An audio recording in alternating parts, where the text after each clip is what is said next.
Please, help me. He's inside. Abby's fingers trembled so violently she could barely hold the phone.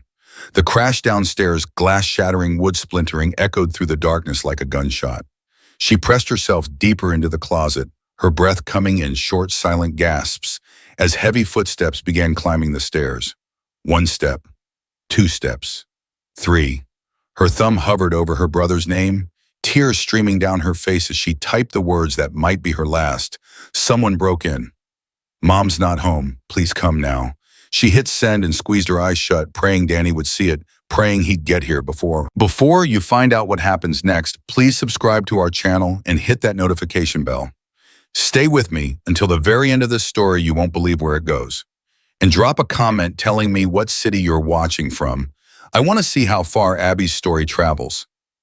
Now let's continue. Abby Hayes wasn't supposed to be alone that night. Her mother, Christine, had picked up a double shift at the hospital again, the 3rd time that week. Money was tight, it was always tight, and Christine Hayes wasn't the type to complain or make excuses. She just worked.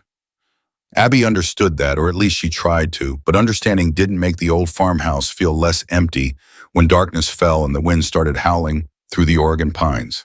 "I'll be home by 11-ish," Christine had said that afternoon, kissing Abby's forehead as she grabbed her keys. "Maybe midnight. There's leftovers in the fridge." "I'll be fine, Mom. Lock the doors." "I always do." But Abby hadn't locked the back door. Not right away. She'd gone out to the porch around 8 to bring in the dog, except Copper wasn't there. He'd probably wandered off chasing rabbits again, and Abby had stood there for a moment listening to the trees groan and crack and the storm rolling in from the coast. The air smelled like rain and earth. She'd meant to lock it. She really had. She just forgot. Now at 10:47 p.m. that unlocked door had become the gateway to hell. The first sound was almost gentle, a soft creak, like someone testing their weight on old floorboards. Abby had been lying in bed scrolling through her phone half asleep when she heard it. Her eyes opened. She sat up slowly listening. Nothing. Just the wind, she told herself. Just the house settling. Then came the crash. It wasn't downstairs anymore. It was inside. The kitchen. Something heavy hitting the floor, followed by the unmistakable sound of boots on linoleum. Abby's heart stopped. Someone was in the house. She rolled out of bed, her body moving on pure instinct, and grabbed her phone from the nightstand. Her hand shook so badly she almost dropped it. She could hear him now, whoever he was, moving through the kitchen, opening cabinets, knocking things over. Not even trying to be quiet. "Oh God. Oh God. Oh God." She looked at her bedroom door. It was open. Just a crack. Enough to see the hallway light she'd left on, casting long shadows across the wall. And then the footsteps started up the stairs. Abby didn't think. She lunged for her closet, pulled the door shut behind her, and wedged herself into the back corner between a pile of old winter coats and a stack of shoeboxes. Her phone screen glowed in the darkness.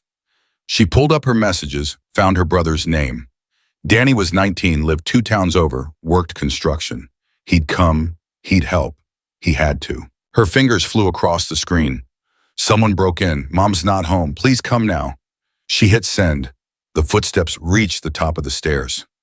Abby pressed her hand over her mouth, trying to silence her breathing.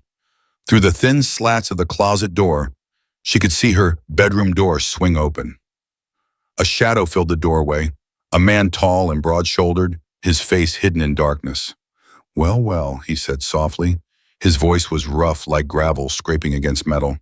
"Anybody home?" Abby's entire body went rigid. He stepped into the room. She could see him now in the dim light filtering through her window, middle-aged, maybe 50, wearing dark jeans and a heavy jacket. His hair was greasy, slicked back, and there was something wrong with his face. Not deformed, just wrong. His eyes were too wide, too alert, scanning the room like a predator. He moved to her bed first, ripping the covers back. Empty. He grunted, then turned toward her dresser, yanking drawers open one by one. Clothes spilled onto the floor. He wasn't looking for her, Abby realized. He was looking for something. Her phone buzzed. The sound was barely audible, just a soft vibration against her palm. But in the silence of that closet, it might as well have been a scream. The man's head snapped toward the closet. He stopped moving. Abby stopped breathing. For 5 seconds, maybe 10, neither of them moved. Then slowly, deliberately, the man walked toward the closet door. Abby looked down at her phone. The message hadn't gone to Danny. It had gone to a contact labeled Danny New, a number she must have accidentally created weeks ago when her phone glitched. A wrong number, and someone had already responded. Unknown number, who is this? Her vision blurred with tears. Wrong number. She'd sent it to the wrong number. She was going to die because of a stupid phone glitch. The closet door rattled. Come on out, sweetheart, the man said. His voice was almost kind, which somehow made it worse. I'm not going to hurt you. I just need to talk to your mama. Abby's thumb moved across the screen, typing without thinking. Wrong number. Sorry, please help me. There's a man in my house. He's trying to get in the closet. Please send. The door rattled again, harder this time. I said come out. Don't make this difficult. Her phone buzzed. Unknown number, where are you? What's your address? Abby typed faster than she'd ever typed in her life. 4782 Blackwood Road, Rural, Oregon. He's at the door. Please hurry. Unknown number. Stay quiet. Don't move. We're coming. The closet door flew open. 43 miles away, in a dimly lit clubhouse that smelled like motor oil and whiskey, a man called Spider stared at his phone. He was 56 years old, built like a tree trunk, with a gray beard that hung down to his chest and arms covered in faded tattoos. Road captain of the Iron Horse Charter, Hells Angels, Motorcycle Club. He'd been sitting at the bar, nursing a beer when his phone buzzed, and now he was reading the messages for the third time. What's wrong? The voice belonged to Axel, the club's sergeant-at-arms, a mountain of a man with a shaved head and a scar running down the side of his face. Spider didn't answer right away. He just held up his phone. Axel read the messages. His expression didn't change, but his jaw tightened. Could be a prank, he said. Could be. Spider agreed. They both knew it wasn't. Spider stood up his chair, scraping against the concrete floor. The conversation in the clubhouse died instantly. 12 men turned to look at him. We got a situation, Spider said. His voice was calm, steady, the kind of voice that didn't need to be loud to command attention. 15-year-old girl, Blackwood Road, intruder in the house. She called 911, someone asked. She texted me by mistake. Silence. Then a younger member, a prospect called Reaper, barely 25, spoke up. So, what are we doing? Spider looked at him like he'd just asked the dumbest question in the world. We're riding, he said. 30 seconds later, 12 motorcycles roared to life in the parking lot. Back in the closet, Abby watched the man's silhouette fill the doorway. There you are, he said. She couldn't move, couldn't scream. Her body had locked up completely, every muscle frozen in terror. The man crouched down, his face coming into view. Up close, she could see the yellowed teeth, the broken blood vessels in his eyes, the way his hands trembled slightly. Meth, she thought distantly. He's on meth. What's your name? He asked. She didn't answer. I asked you a question, sweetheart. Abby. Abby, that's a pretty name. He smiled, but it didn't reach his eyes. Where's your mama, Abby? I don't know. Yes, you do. She's at work. Where does she work? The hospital. St. Mary's. The man's smile vanished. He reached into the closet, grabbed her wrist, and yanked her out onto the bedroom floor.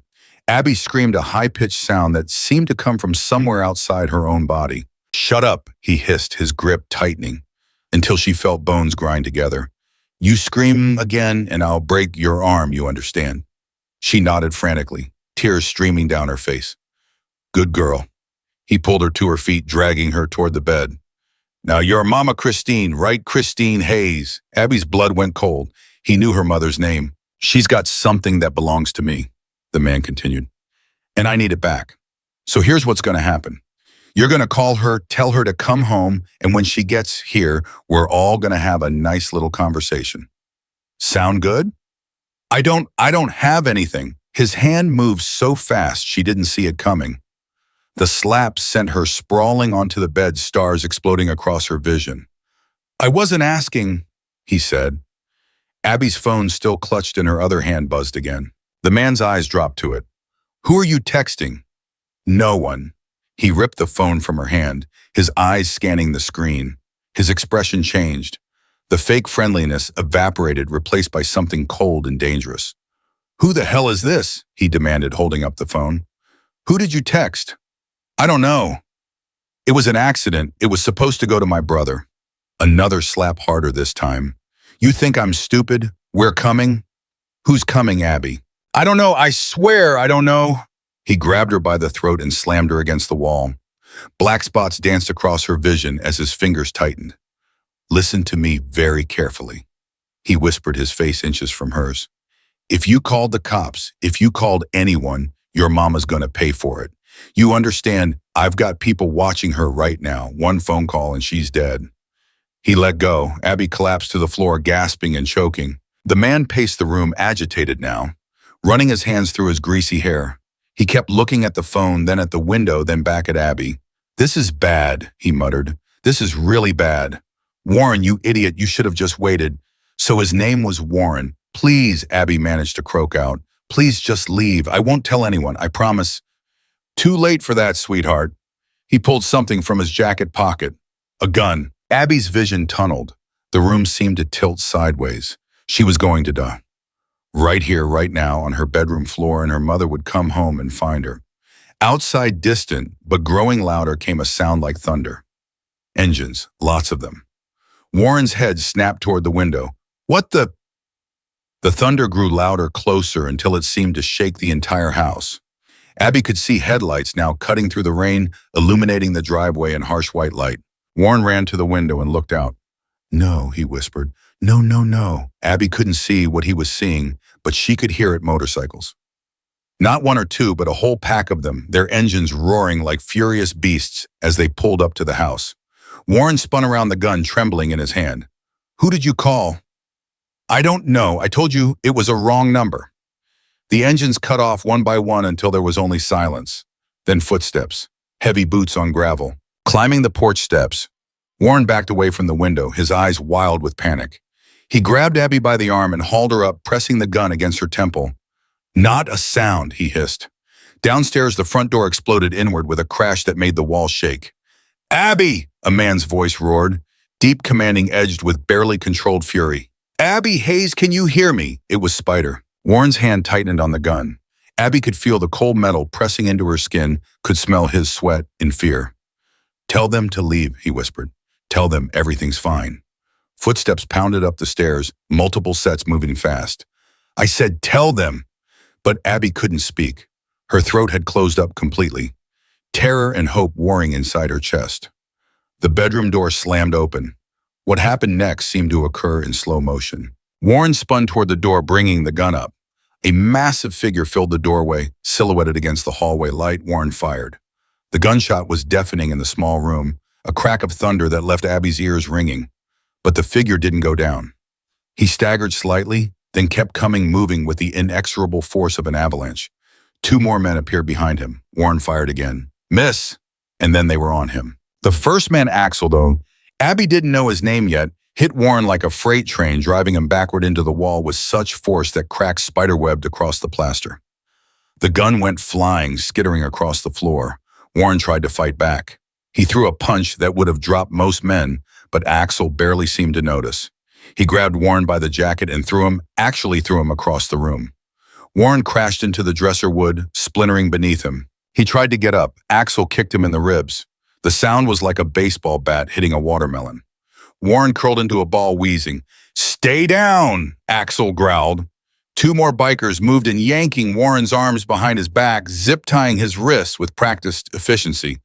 One of them, a wiry guy with a gray ponytail, pressed a knee into Warren's spine, while another patted him down, pulling out a knife, a second phone, and a small bag of white powder. Through it all, Abby just stood there, frozen, unable to process what she was seeing. Then a hand touched her shoulder, gentle, careful, and she flinched. "Easy," a voice said. "Easy now." She turned. The man standing beside her was older than the others, maybe 60, with kind eyes and a gray beard. He wore a leather vest covered in patches, and his hands, rough and scarred, were held up in a placating gesture. "My name's Spider," he said softly. "You, Abby?" She nodded. "You hurt?" She shook her head, though that wasn't entirely true. Her face ached where Warren had hit her, and her wrists throbbed where he'd grabbed her. Spider seemed to see right through the lie. His jaw tightened, and when he looked back at Warren, now face down on the floor, bleeding from his nose, something dark and dangerous flashed across his expression. "You did good," Spider said, turning back to Abby. "Texting for help. That was smart." "I didn't mean to text you," Abby whispered. "It was an accident. It was supposed to go to my brother." Sometimes accidents save lives. Another biker appeared in the doorway, younger with a leather jacket and cautious eyes. Police, sir, 5 minutes out, he reported. Anonymous call. What do you want to do? Spider looked at Warren, then at Abby, then back at his men.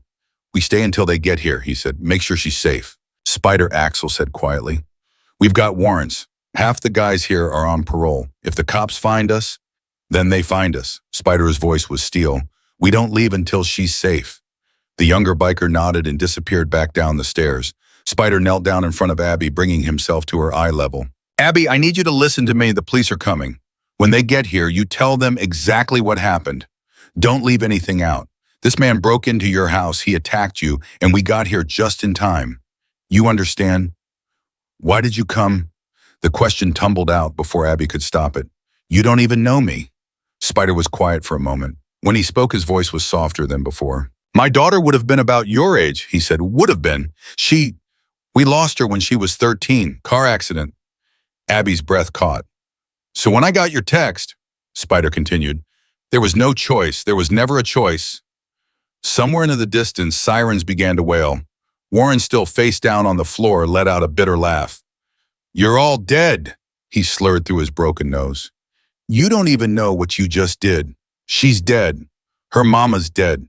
All of you. Axel's boot came down on the back of Warren's head, cutting off the threat.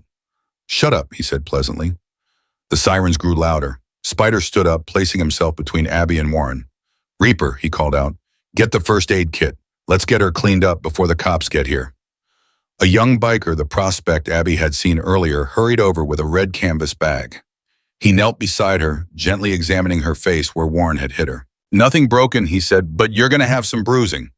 My mom, Abby said, suddenly, panic flooding back. He said he has people watching my mom. He said if I called anyone, Spider's phone was already out. He dialed a number, waited. Tiny, yeah, it's me. I need you to get to St. Mary's Hospital right now. Find a nurse named Christine Hayes and stay with her. Don't let her out of your sight. He listened for a moment. I don't care if you're in the middle of dinner. Move. Now. He hung up. We've got someone going to check on your mom, he told Abby. She's going to be fine. But even as he said it, something in his expression made Abby think he wasn't entirely sure. The sirens were close now, maybe a block away. Spider turned to his men.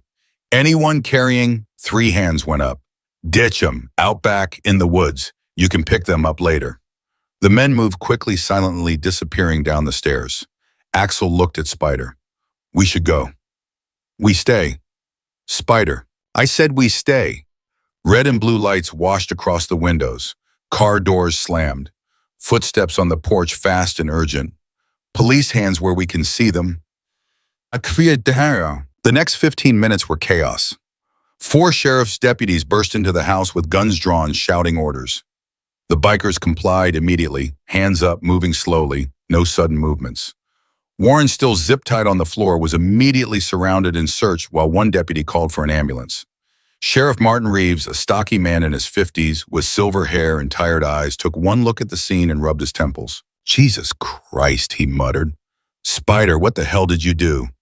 Stopped a home invasion, Spider said calmly. Girl's name is Abby Hayes. Intruder's name is Warren something or other. He was armed. We neutralized the threat. Reeves looked at Abby, who was sitting on her bed with a blanket wrapped around her shoulders. She nodded frantically. He broke in, she said, her voice shaking. He was looking for something. He hit me. He had a gun. They saved me. Reeves' expression softened. You okay, sweetheart? I think so. He turned back to Spider. Where'd the gun go? Axel pointed to the corner of the room where the weapon lay, exactly where it had fallen during the struggle. Reeves sighed. All right, everyone outside now. We'll sort this out downtown. She needs her mother, Spider said. Christine Hayes works at St. Mary's. Someone needs to call her. Already done, another deputy called from downstairs. She's on her way. As the bikers filed out of the room, Abby caught Spider's eye. Thank you, she whispered. He nodded once, then disappeared into the hallway. Warren was hauled to his feet, still dripping blood, and marched downstairs in handcuffs. As he passed Abby, he turned his head just enough to look at her. This isn't over, he said quietly. Then he was gone. Reeves sat down beside Abby. Can you tell me exactly what happened? And so she did. She told him everything. The unlocked door, the crash in the kitchen, hiding in the closet, the wrong number text, Warren's threats about her mother. She told him about the gun, the hit, the terror of thinking she was going to die. And she told him about the thunder of motorcycles that had saved her life. When she finished, Reeves was quiet for a long time. "You're a brave kid," he finally said. "Your mom's going to be real proud." But something in his tone made Abby's stomach twist. "What?" she asked. "What is it?" Reeves hesitated. "Abby, did Warren say anything about why he was here? What he was looking for?" "He asked about my mom. He knew her name. He said she had something that belonged to him." Reeves and the deputy exchanged a look. "What?" Abby pressed.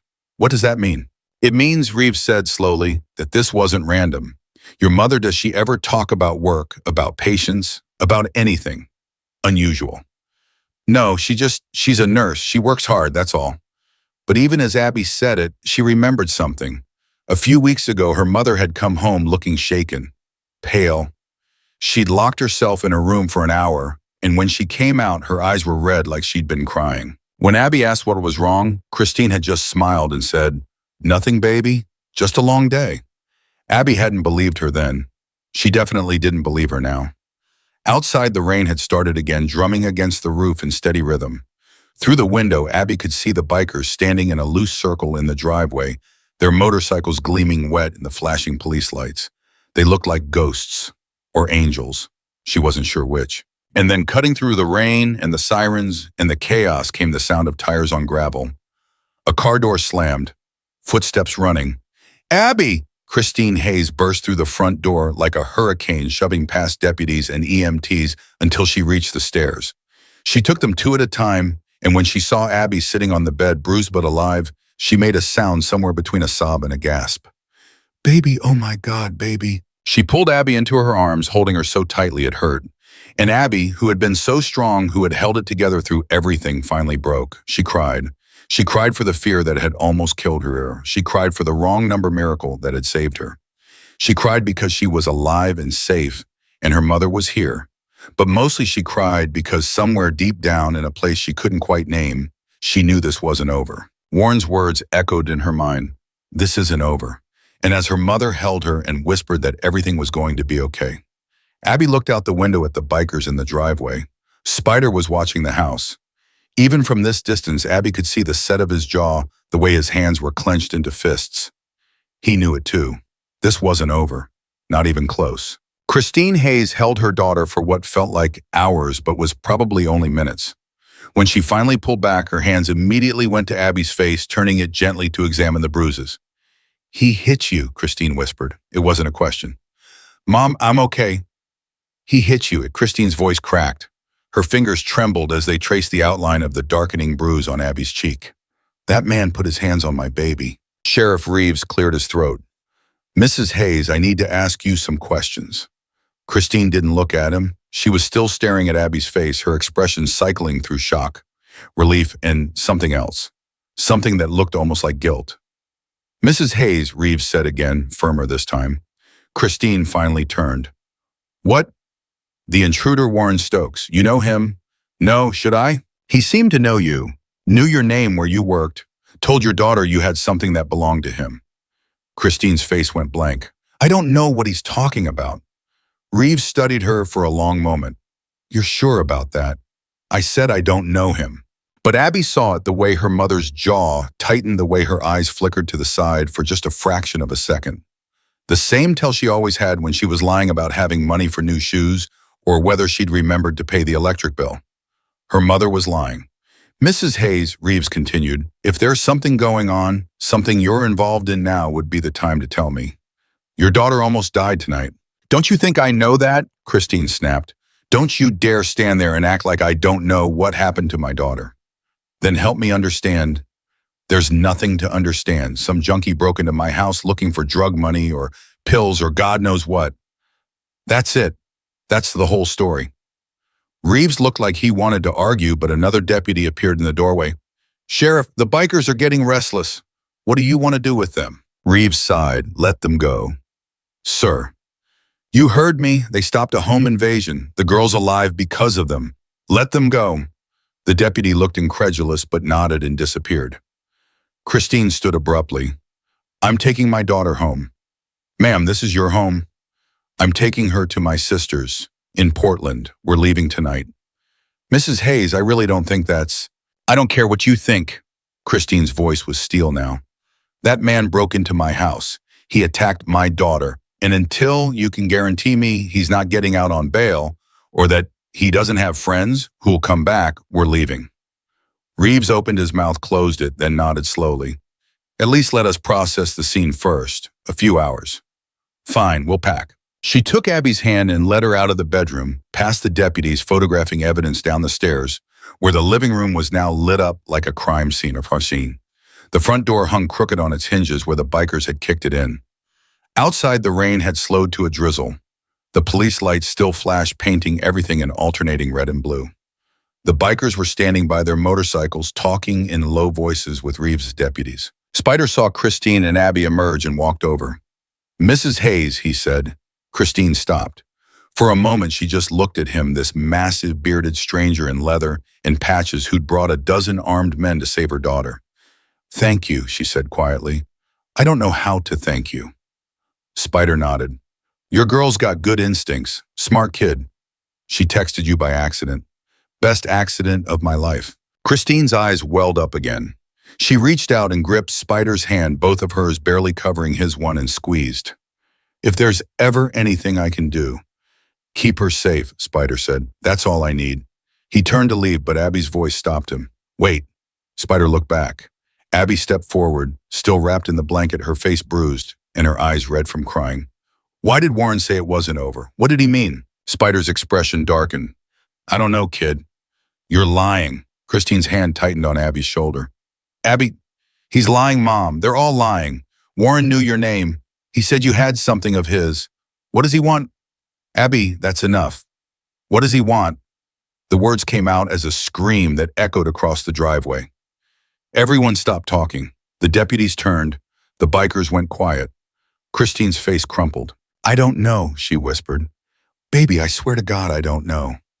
But Spider was looking at Christine differently now, studying her, and Abby saw the exact moment he figured something out. His eyes narrowed, his jaw set, and when he spoke, his voice was very, very calm. You work at St. Mary's, he said. Yes. What floor? Oncology, 4th floor. You ever work with a doctor named Richard Chen? Christine went white. The change was instant and unmistakable. All the color drained from her face, and her hands still gripping Abby's shoulder started to shake. How do you know that name? She breathed. Spider didn't answer. He looked at Axel, who was standing a few feet away. Some silent communication passed between them. Reeves stepped forward. Okay, what the hell is going on? Who's Richard Chen? He's a doctor, Christine said faintly. At the hospital. He runs the pain management program. And Christine looked at Spider, then at Abby, then back at Reeves. Bombaz. When she spoke, her voice was barely audible. And 3 weeks ago, I saw him do something he shouldn't have done. The silence that followed was deafening. Reeves pulled out a notebook. What did you see? I can't if I tell you, Benim. Mrs. Hayes, your daughter was almost killed tonight. If this is connected, I need to know. Christine's hands were shaking too badly now that Abby grabbed them, holding them still. Mom, please, Abby said. Just tell him. Christine closed her eyes, took a breath, opened them again. I saw Dr. Chen stealing medication, she said. Fentanyl, OxyContin, morphine. He was taking it from the locked pharmacy storage and replacing the vials with saline. I walked in on him doing it. He didn't know I was there at first, and by the time he saw me, I'd already what? Reeves pressed. I took a photo on my phone. I don't know why. It was instinct, and then he saw me and her voice broke. He said if I told anyone, he'd make sure I lost my nursing license. He'd say I was the one stealing. He'd plant evidence. He said he had people who would hurt you, Abby, if I didn't keep my mouth shut. Abby felt like the ground had disappeared beneath her feet. You've been living with this for 3 weeks, she whispered. I didn't know what to do. I couldn't go to the police because he'd know it was me. I couldn't quit because we need the money. I kept my head down and hoped he'd forget about me. Spider's voice cut through the conversation like a blade. Did you tell anyone else? Show anyone the photo? No, God, no, I wouldn't. Did you write anything down? Keep a record. Christine hesitated. Mrs. Hayes, Spider said, and there was something almost gentle in his tone now. I need you to think very carefully. Did you document what you saw? Yes, I made notes, dates, times amounts. I thought maybe someday if he couldn't hurt us anymore, I could. Where are the notes? At my sister's house, in Portland. I didn't want them here in case. She stopped. The realization hit all of them at the same time. Warren hadn't been looking for drugs. He'd been looking for evidence. Documentation. The notes that could send Dr. Richard Chen and apparently everyone involved in his operation to prison. Reeves was already on his radio. I need units to St. Mary's Hospital immediately. Find Dr. Richard Chen and bring him in for questioning. I don't care if he's in surgery. Get him. Static crackled back. Sir, we've got a problem. What problem? Chen's not here. According to the desk he left 2 hours ago. Said he had a family emergency. Reeves cursed under his breath.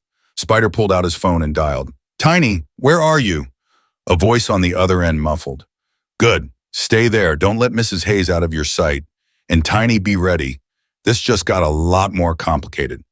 He hung up and looked at Christine. My guy's with you at the hospital. He'll make sure you're safe until... His phone rang. Spider answered. Yeah. Even from several feet away, Abby could hear the shouting on the other end. Spider's expression went from concerned to furious in the space of a heartbeat. When he barked into the phone, more shouting. Is she hurt? A pause.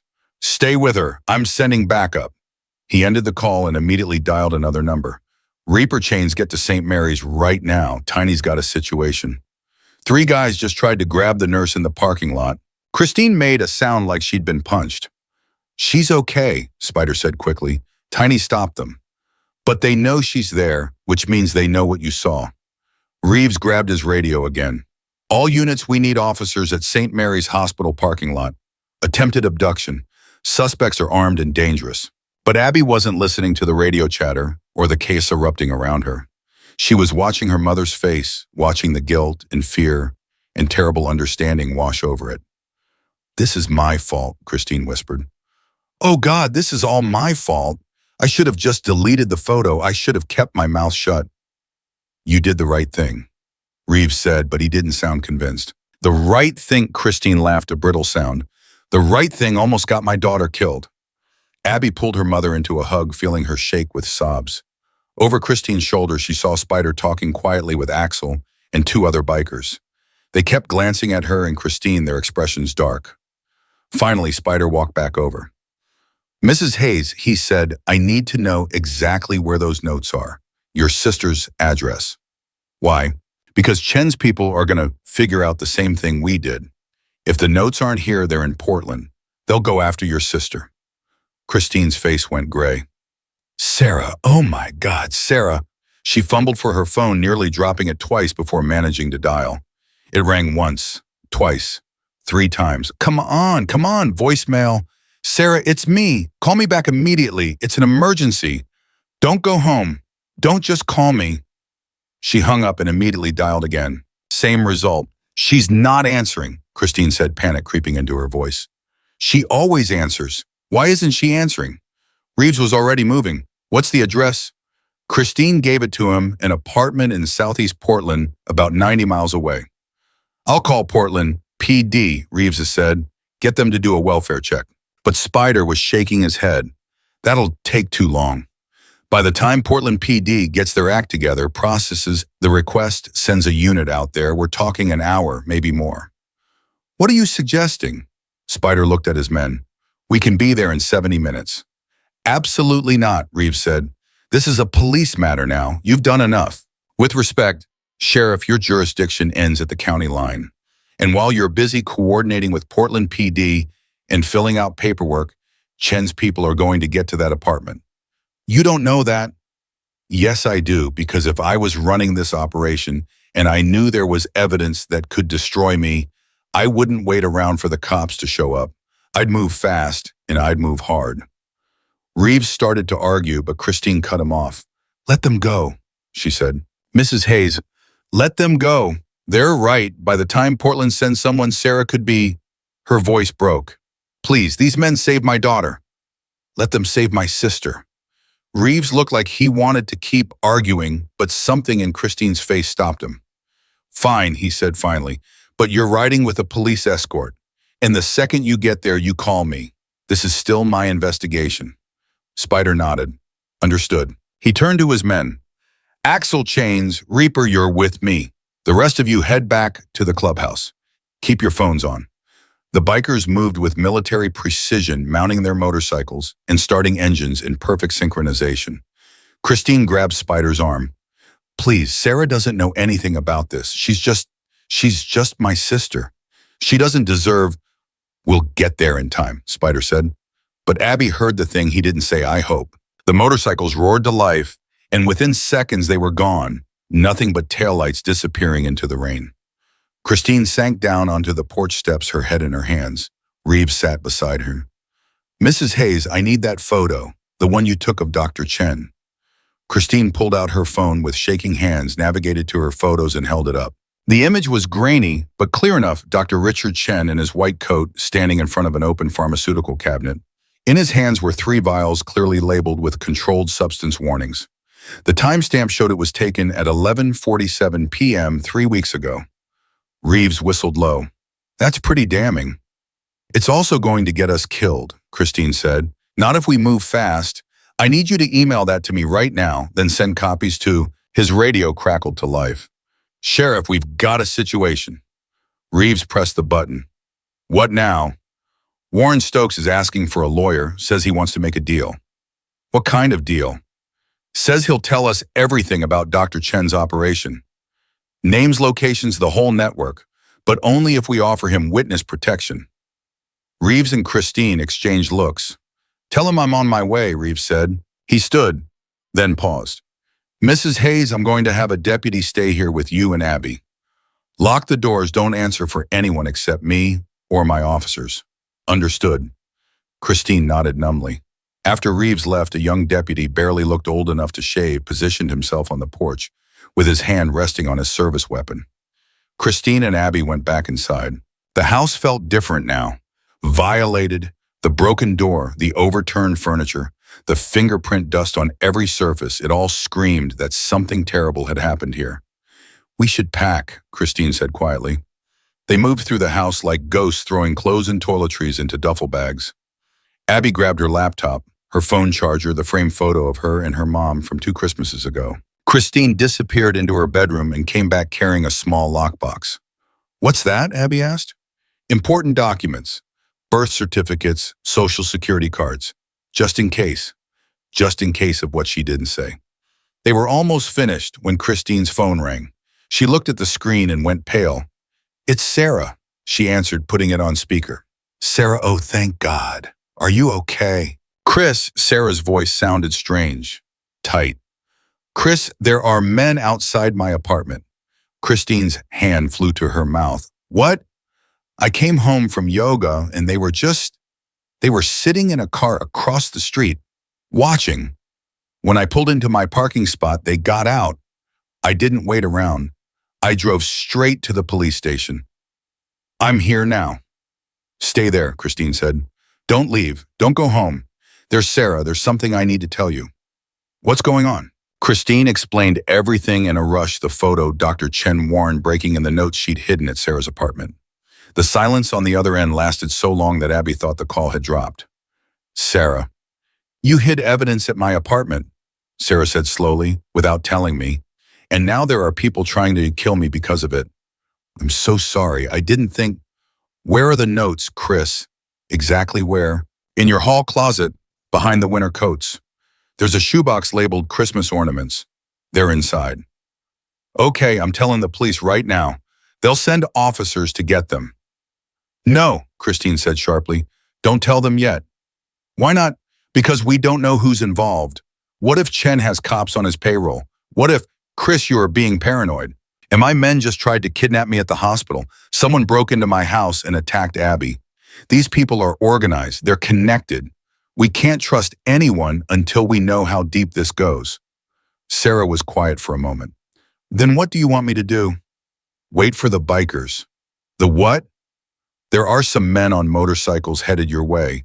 They're going to help us. Just wait for them. Give them the notes, and they'll keep them safe until we can figure out who to trust. You want me to hand evidence of a crime to a motorcycle gang? I know how it sounds. Do you?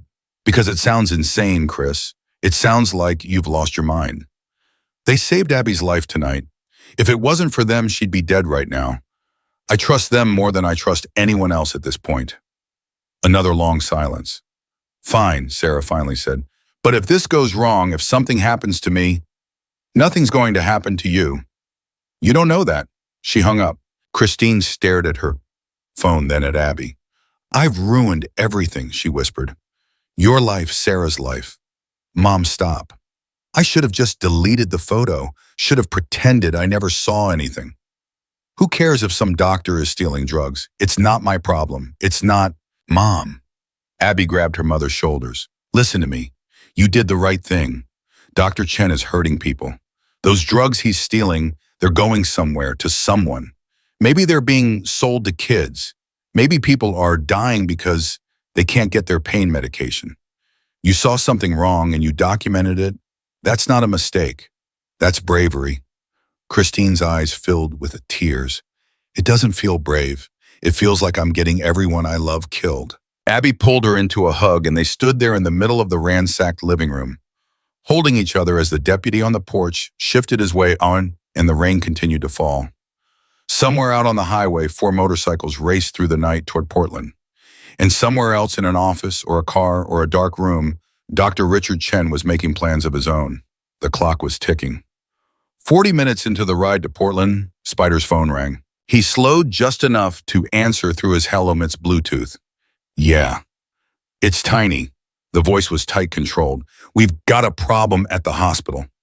Spider's grip tightened on the handlebars. Talk to me. Those 3 guys I stopped, they're not talking, but I recognize one of them. Carlos Menendez works security at the hospital. Hospital security tried to grab Christine Hayes. That's not the problem. The problem is who Carlos works for when he's not wearing the uniform. He's muscle for the Mora family. Spider felt his blood go cold. The Mora family controlled most of the drug distribution in 3 counties. If they were involved in this, it meant Chen's operation was bigger than anyone had thought. How deep does this go? Spider asked. I don't know, but if the Moras are protecting Chen, we're not just dealing with a dirty doctor anymore. We're dealing with organized crime. Spider glanced at Axel riding beside him. Even through the rain and darkness, he could see the tension in his sergeant-at-arms shoulders. Stay with the nurse at the hospital, Spider ordered. I'll handle Portland. Spider, if the Moras are in this. I said I'll handle it. He hung up and gestured for Axel to pull over. The 4 motorcycles eased onto the shoulder engines idling. What's wrong? Axel asked, pulling off his helmet. Spider told him about the Mora family. Reaper, the youngest of the group, went pale. We should turn back. This is way above our pay grade. Nobody's turning back, Spider said. Spider, the Moras don't play around. You know what they did to those dealers in Eugene last year? I know what they did. I also know we made a promise to that girl and her mother. We're seeing this through. Chain's a lean biker with gray in his beard spoke up. He's right. We turned back now that woman in Portland is dead. Maybe the kid too. But if we go forward, Reaper pressed, we might all be dead. Then we die doing the right thing, Spider said flatly. Now get back on your bike. They rode in tense silence for another 20 minutes before Axel pulled up alongside Spider again. We need a plan, Axel shouted over the wind.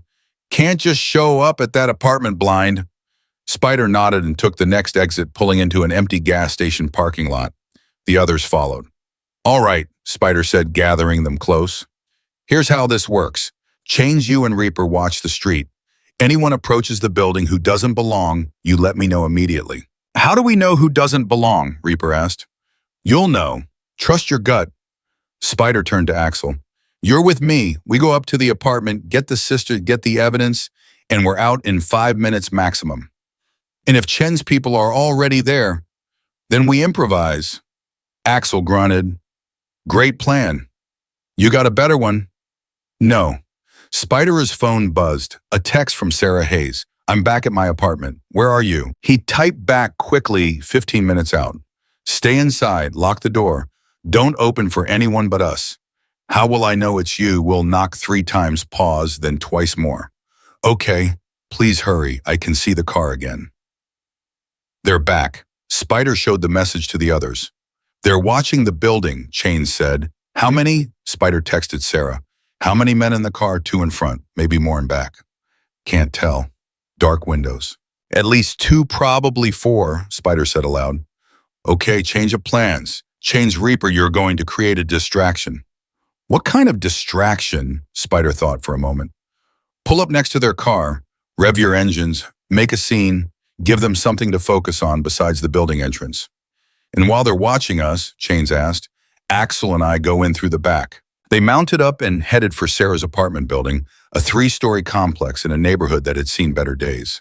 Spider spotted the surveillance car immediately, a black sedan with tinted windows parked across the street, nose pointed toward the building entrance. Chains and Reaper roared past it, pulled U-turns, and came back parking their bikes directly beside the sedan.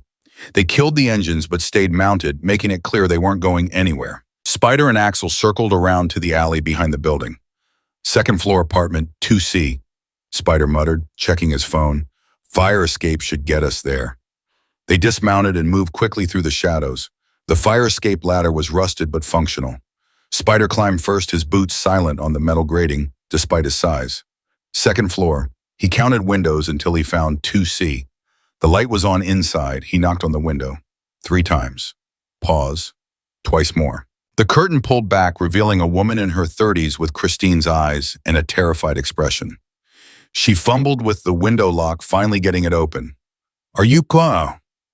Spider, let us in. Sarah stepped back as Spider climbed through, followed by Axel. The apartment was small, neat, and currently a disaster zone. Drawers pulled open, cushions, overturned papers scattered everywhere. They were already here, Sarah said, her voice shaking. I don't know how they got in, but when I came back from the police station, this door was open and... Did they find them what? Spider asked. I don't think so. Everything's destroyed, but the closet, they didn't get to the closet yet. I interrupted them. Show me. Sarah led them to the hall closet, pushed aside winter coats, and pulled out a shoebox labeled Christmas ornaments. Inside was a stack of papers covered in Christine's handwriting, dates, times, medication, names, amounts. Spider flipped through them quickly. This wasn't just evidence of theft. This was a complete ledger of Chen's operation going back 6 months. Every stolen vial documented, every replaced saline injection recorded. This is enough to bring down everyone involved, Spider said quietly. That's why they want it, Sarah said. That's why they'll kill for it. Spider's phone buzzed. A text from Chain's 2 men just got out of the sedan, heading for the building entrance. We need to move, Axel said. Spider pulled out his phone and took photos of every page in the ledger, 37 pages in total. Then he handed the originals to Axel. What are you doing? Sarah asked. Making sure this evidence survives even if we don't. He sent the photos to 3 different email addresses, his own, his lawyer's, and an encrypted cloud storage account. Now we go, he said. They were halfway to the window when someone knocked on the apartment door. Everyone froze. The knock came again. Harder this time. Ms. Hayes, a voice called out. This is building security. We need to speak with you about a disturbance. Sarah looked at Spider with wide eyes. We don't have building security. Spider put a finger to his lips, then gestured toward the window. The knocking became pounding.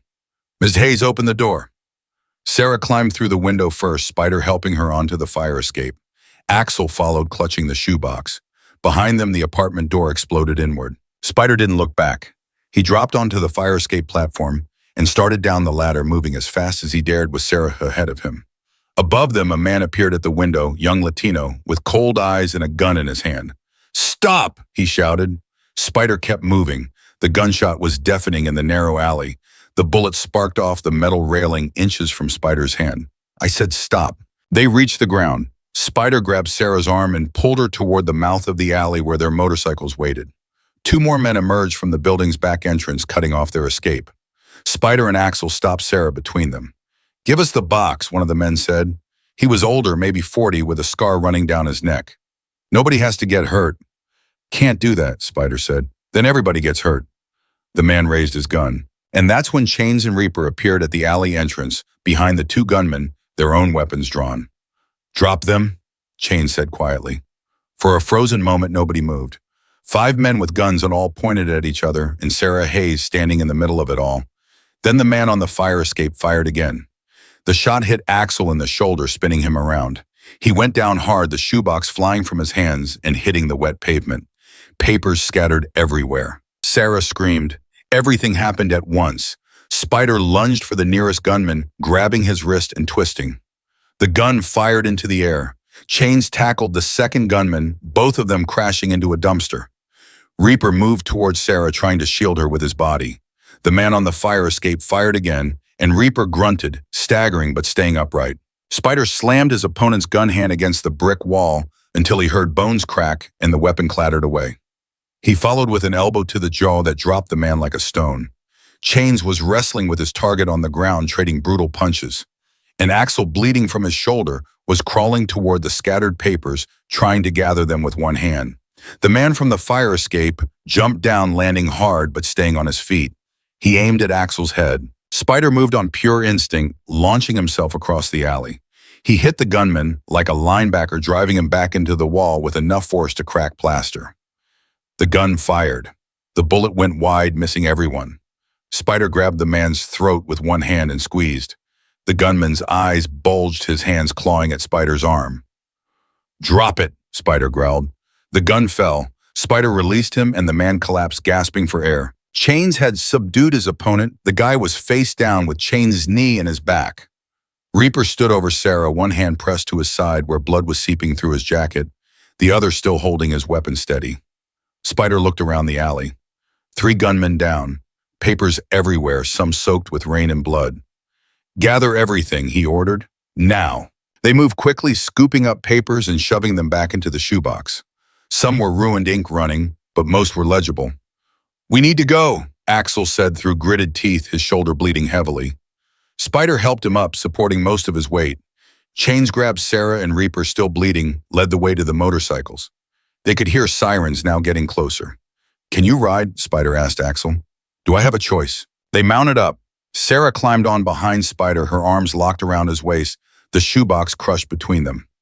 The 4 motorcycles roared to life and tore out of the alley just as police cars turned onto the street. They didn't head back toward the highway. Instead, Spider led them through a maze of residential streets, taking random turns until he was certain they weren't being followed.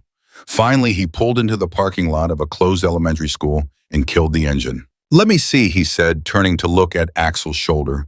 Blood had soaked through his jacket, running down his arm. The wound was high up near the collarbone, painful, but probably not fatal if they got it treated soon.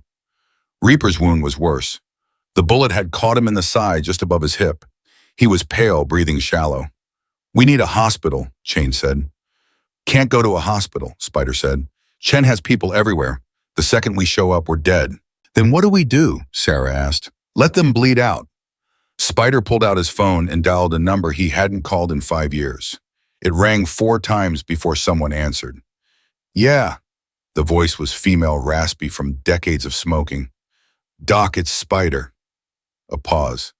"Well, hell, didn't expect to hear from you again. I need a favor." "How many times have I heard that?" "It's an emergency, 2 GSWs, 1 shoulder, 1 abdomen, can't go to the hospital." Another pause, longer this time. "Bring them to the old veterinary clinic on Morrison. I'll meet you there in 20 minutes. "Thank you." "Don't thank me yet. If one of them dies on my table, you're helping me bury the body." She hung up. Spider looked at his men. "We've got a doctor. Can you make it 20 more minutes?" Axel nodded. Reaper didn't respond, just slumped against his bike. "Chain, stay with him," Spider ordered. "Keep him conscious. Talk to him, slap him if you have to, but don't let him pass out." They rode slower this time, careful not to draw attention. 20 minutes felt like 20 hours. The veterinary clinic was a small brick building that had been abandoned for years. But when they pulled up, lights were on in the back room. A woman emerged, 70 if she was a day, white hair, pulled back in a severe bun, wearing latex gloves and a surgical mask. "Inside," she barked. "Move it." They half-carried Reaper through the door. Axel walked under his own power, though he was swaying. The back room had been converted into a makeshift operating theater. Surgical lights, instruments laid out on sterile trays, IV bags hanging from hooks. "How long have you been running this place?" Spider asked. Long enough. Put the gut shot on the table. Shoulder wound sits in that chair. Doc worked with efficient practice movements. She cut away Reaper's jacket, examined the wound, and started barking orders. She pointed at Spider. Hold this retractor. You pointing at Chains, start that IV, and you toss to Sarah. There's a cabinet in the corner with bandages. Get them. For the next hour, the old clinic became an operating room. Doc extracted the bullet from Reaper's side. It had missed major organs, but nicked his intestine and stitched him up with steady hands. Axel's shoulder was easier, a through and through, that required cleaning and bandaging, but no surgery. By the time she finished, all four bikers were slumped in chairs, exhausted. Sarah stood by the window, still clutching the shoebox, looking like she might pass out herself. All right, Doc said, stripping off her bloody gloves. Now someone want to tell me what the hell is going on? Last I heard, you boys were keeping your noses clean. Spider explained everything: Abby's text, the break-in, Christine's photo, the ledger, the Mora family's involvement. Doc listened without interrupting, her expression growing darker. You're in deeper than you know, she finally said. What do you mean? Richard Chen isn't just some doctor stealing pills. He's part of a network that runs through half the hospitals in Oregon. They've been siphoning controlled substances for years, replacing them with saline or diluted versions. Patients who should be getting pain relief are suffering. Some have died. How do you know this? Spider asked. Doc looked at him with tired eyes. Because 3 years ago, my husband was one of those patients. Stage 4 pancreatic cancer. They gave him what they said was morphine for the pain. Watched him scream for weeks before he died. Took me a year to figure out what happened. By then, the doctor who treated him had moved to California. The room went silent. I've been documenting what I can, Doc continued, but I'm just an old veterinarian. Nobody listens to me. That ledger, though, she gestured to the shoebox, that's real evidence. That's something the DEA would actually care about. The DEA, Sarah said, federal jurisdiction. They can't be bought off as easily as local cops, and they've been trying to crack this network for years. Spider pulled out his phone. You have a contact. I do. But Spider, once you make this call, there's no going back. The Mora family will know you're the ones who brought them down. They'll come after you. After all of you. They're already coming after us, Axel said from his chair. Might as well make it worth it. Doc nodded slowly, then wrote a number on a piece of paper and handed it to Spider. Agent Marcus Webb. Tell him Doc sent you. He'll know what it means. Spider looked at the number, then at his men, then at Sarah. Everyone in agreement? He asked. They all nodded. He dialed. The phone rang twice before someone picked up. Webb. Agent Webb, my name is Spider. I'm calling from Doc Martinez in Portland. She said you'd want to hear what I have to say. I'm listening. How would you feel about evidence of a drug trafficking operation involving multiple hospitals, a Mexican cartel, and enough documentation to make arrests stick? A pause. I'd feel very interested. Where are you? Can't tell you that yet, but I can tell you what we have. Spider described the ledger, the photos, Christine's original image of Dr. Chen. When he finished, Webb was quiet for a long moment. Can you send me those photos you took? He finally asked. Spider did right there on the phone. Another pause while Webb presumably looked at them. Holy hell, Webb breathed. This is it. This is what we've been looking for. Where's the original documentation? Safe. For now, how fast can you move on this? I can have arrest warrants for Dr. Chen and a dozen others by morning, but I need you to bring me that ledger. It's the difference between a case that might stick and one that definitely will. Where? DEA field office, downtown Portland. Can you be here in an hour? Spider looked at his wounded men. Make it 2 hours. Fine, but listen to me very carefully. Do not let anyone know you have that evidence. Don't tell the local police. Don't tell hospital administration. Don't tell anyone. The people we're dealing with have connections everywhere. Understood. And Spider, watch your back. If they know you're coming to us, they'll try to stop you before you get here. Webb hung up. Spider looked at the others. We've got 2 hours to get across Portland to the federal building.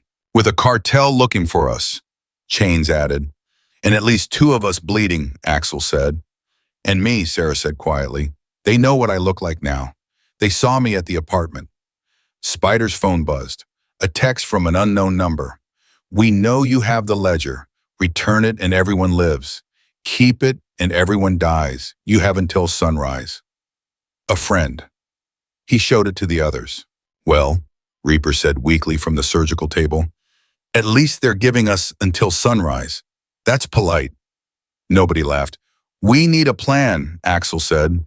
Spider was already thinking, Doc, can we leave the bikes here? Yes. And you have a vehicle. Old van, used to transport animals.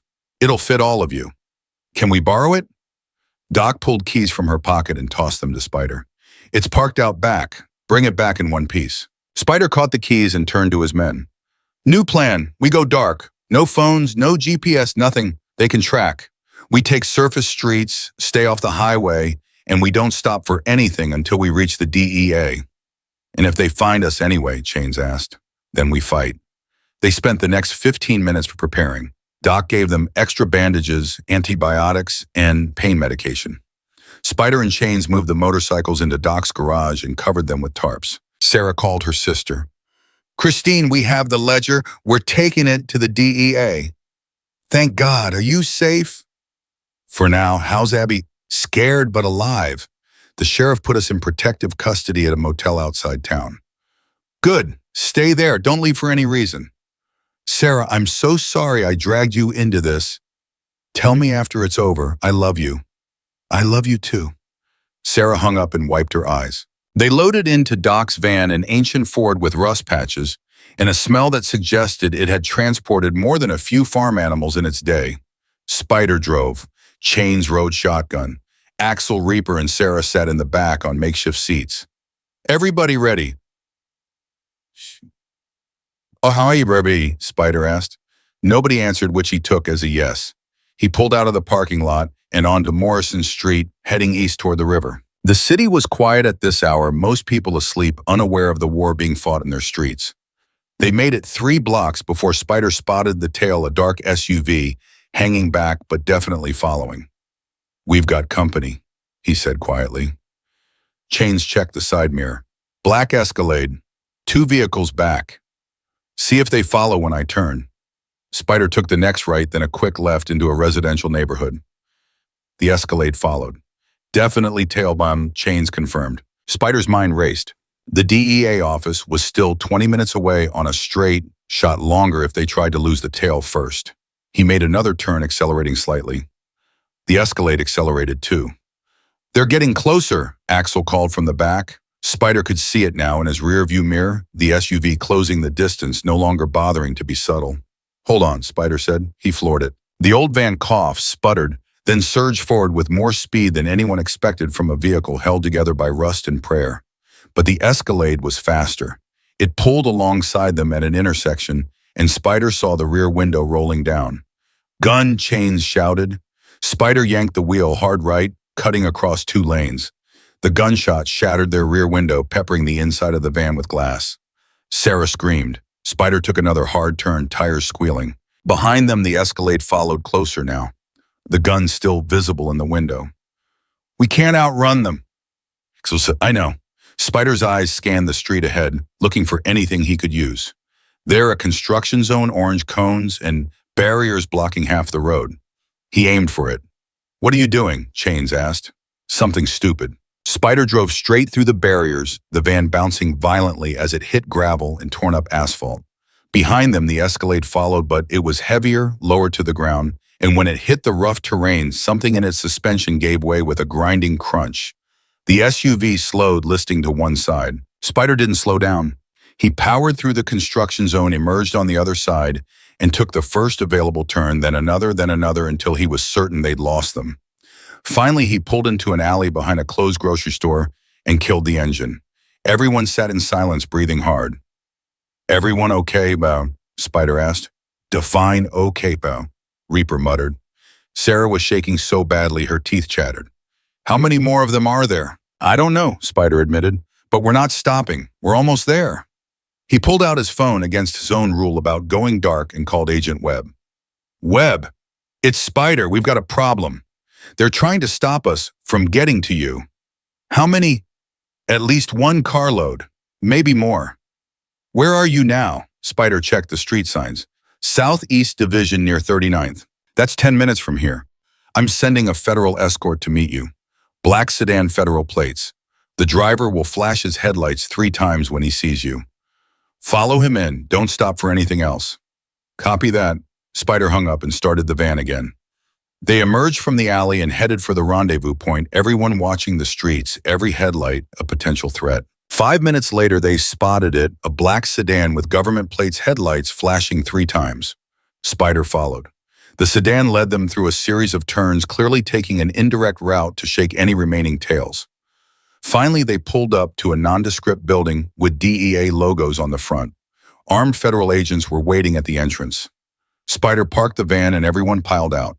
Reaper needed help walking still, weak from blood loss. Agent Webb turned out to be a tall black man in his 40s with sharp eyes and an expression that said he'd seen everything and been surprised by none of it.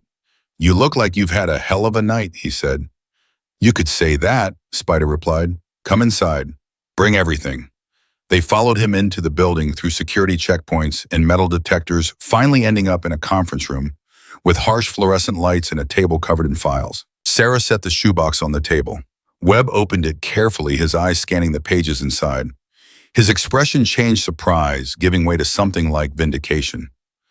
"This is incredible," he said softly. "This is everything. Dates, amounts, medication names. You even have lot numbers. Do you know what we can do with lot numbers?" "Track them," Spider guessed. "Exactly. We can trace every stolen vial, figure out where it went, who sold it, who bought it. This doesn't just give us Chen. This gives us the entire network." He pulled out his phone and made a call. "Get me a USA Morrison. I don't care what time it is, wake her up. Tell her we're ready to move." He hung up and looked at Spider. "How many people know you brought this to us?" "Just the people in this room, and a veterinarian named Doc Martinez who patched up my guys." "Can you trust her?" "With my life." Webb nodded. "Good. Because for the next 24 hours, you're all going to disappear. We're putting you in protective custody while we execute the warrants. Once we have Chen and his people in custody, you'll be safe." "What about Christine and Abby Hayes?" Sarah asked.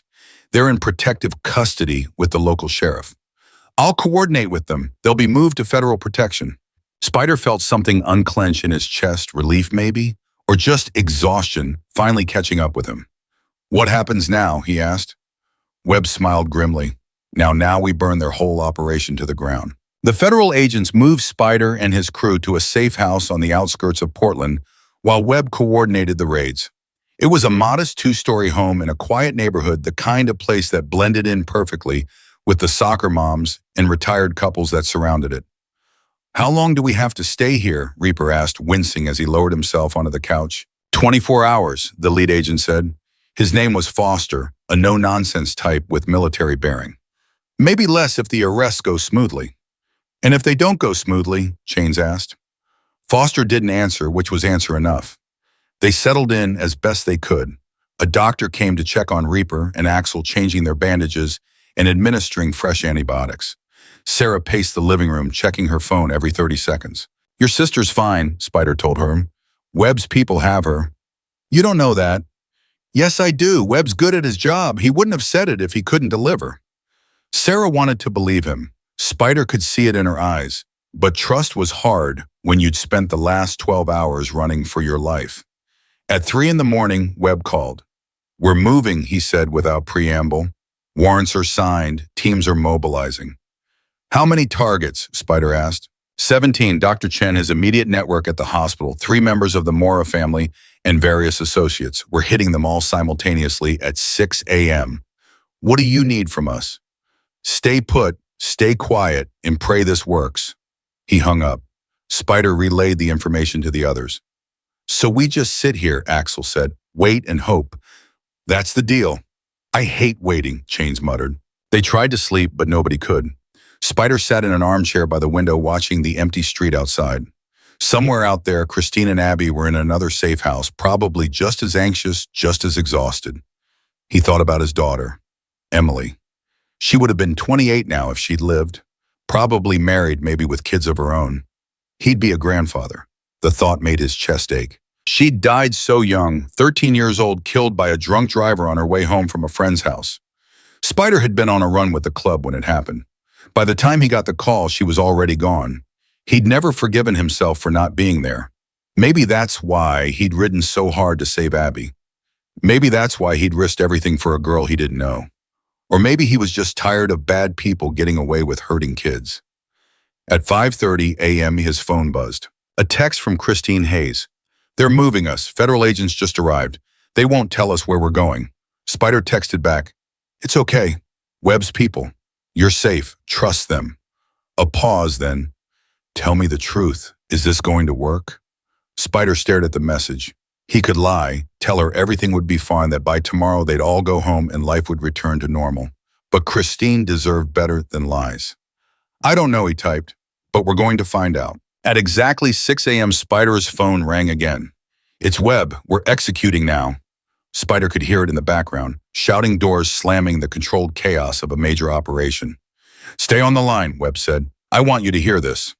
For the next hour, Spider listened as 17 simultaneous raids unfolded across Oregon. Webb narrated between bursts of activity, his voice tight with adrenaline. "Chen's in custody. Took him at his house. He was trying to flush documents down the toilet when we breached. 10 minutes later, we got 3 at the hospital. 2 doctors, 1 pharmacist. All 3 were in the middle of a handoff when we hit them. Then more a family compound. This one's hot. Shots fired. Nobody hit on our side." Spider's grip tightened on the phone. More waiting, more distant voices. Then Webb came back on the line. "We got them. All 3 Mora brothers. Found enough fentanyl in their warehouse to kill half of Portland." By 7 a.m. it was over. 16 arrests. 1 suspect, a low-level associate, had fled and was still at large, but Webb wasn't worried. "He's nobody," Webb said. "Scared kid who ran errands. He'll turn himself in once he realizes he's got nowhere to go." "So it's done?" Spider asked. "The arrests are done. Now comes the hard part, making the charges stick. That's where your ledger comes in. What do you need on Christine Hayes? I need her to testify about what she saw, and I need that original photo she took." "She'll do it." "You sure? Because once she's on that witness stand, she becomes the star witness in a federal case against a cartel. That makes her a target for the rest of her life." Spider was quiet for a moment. "Let me talk to her." Webb gave him Christine's new number, a burner phone the federal agents had given her. She answered on the first ring. "Spider, it's me. Webb needs you to testify." Silence. Ewing. "Christine, you there?" "I heard you." Her voice was small. "If I testify, they'll come after me, after Abby. Webb can put you in witness protection." "For how long? A year?" 5 years, forever. What kind of life is that for my daughter?" "A living one," Spider said bluntly. "You testify, these people go to prison. You don't, they walk. And if they walk, they know you're the one who had the evidence. They'll come for you anyway." Christine made a sound somewhere between a laugh and a "So I'm damned either way." "You're alive either way. Everything else we figure out as we go." Another long silence. "Okay," Christine finally said. "I'll testify. But Spider, you need to promise me something." "What?" "If something happens to me, if they get to me somehow, you'll look after Abby. Make sure she's safe." Spider felt that old familiar ache in his chest. "Nothing's going to happen to you. Promise me anyway." "I promise." Christine exhaled shakily. "Okay, tell Webb I'll do it." Spider relayed the message to Webb, who sounded relieved. "Good. We'll prep her over the next few weeks. Preliminary hearings start in 30 days. "What about Chen? Will he flip?" "He already is. Started talking the second we offered him a deal. Gave us names, locations, offshore accounts. The man's singing like a canary." "So why do you still need Christine?" "Because Chen's testimony alone isn't enough. Defense attorneys will tear him apart, say he's lying to save himself, that he's an unreliable witness. But Christine, she's a civilian, a nurse who stumbled into a crime and did the right thing. Juries love that. Her testimony is what seals this case." Spider understood. Christine wasn't just a witness. She was the hero of the story, the innocent person who stood up to corruption, which also made her the person everyone involved would want dead. At 9 a.m., Foster told them they could leave the safe house. "It's over?" Sarah asked. "The immediate threat, yes, but stay vigilant. Don't go back to your regular routines yet. And if you see anything suspicious, call this number immediately." He handed them each a card with a direct line to the DEA. They stepped outside into bright morning sunlight. After the darkness of the past night, it felt almost obscene, the world going on like normal while they'd been fighting for their lives. Doc's van was waiting where they'd left it. They piled in, exhausted and sore. "Where to?" Chains asked. "Hospital," Spider said, looking at Reaper. "Get you properly checked out." "I'm fine. You got shot in the gut. You're going to the hospital."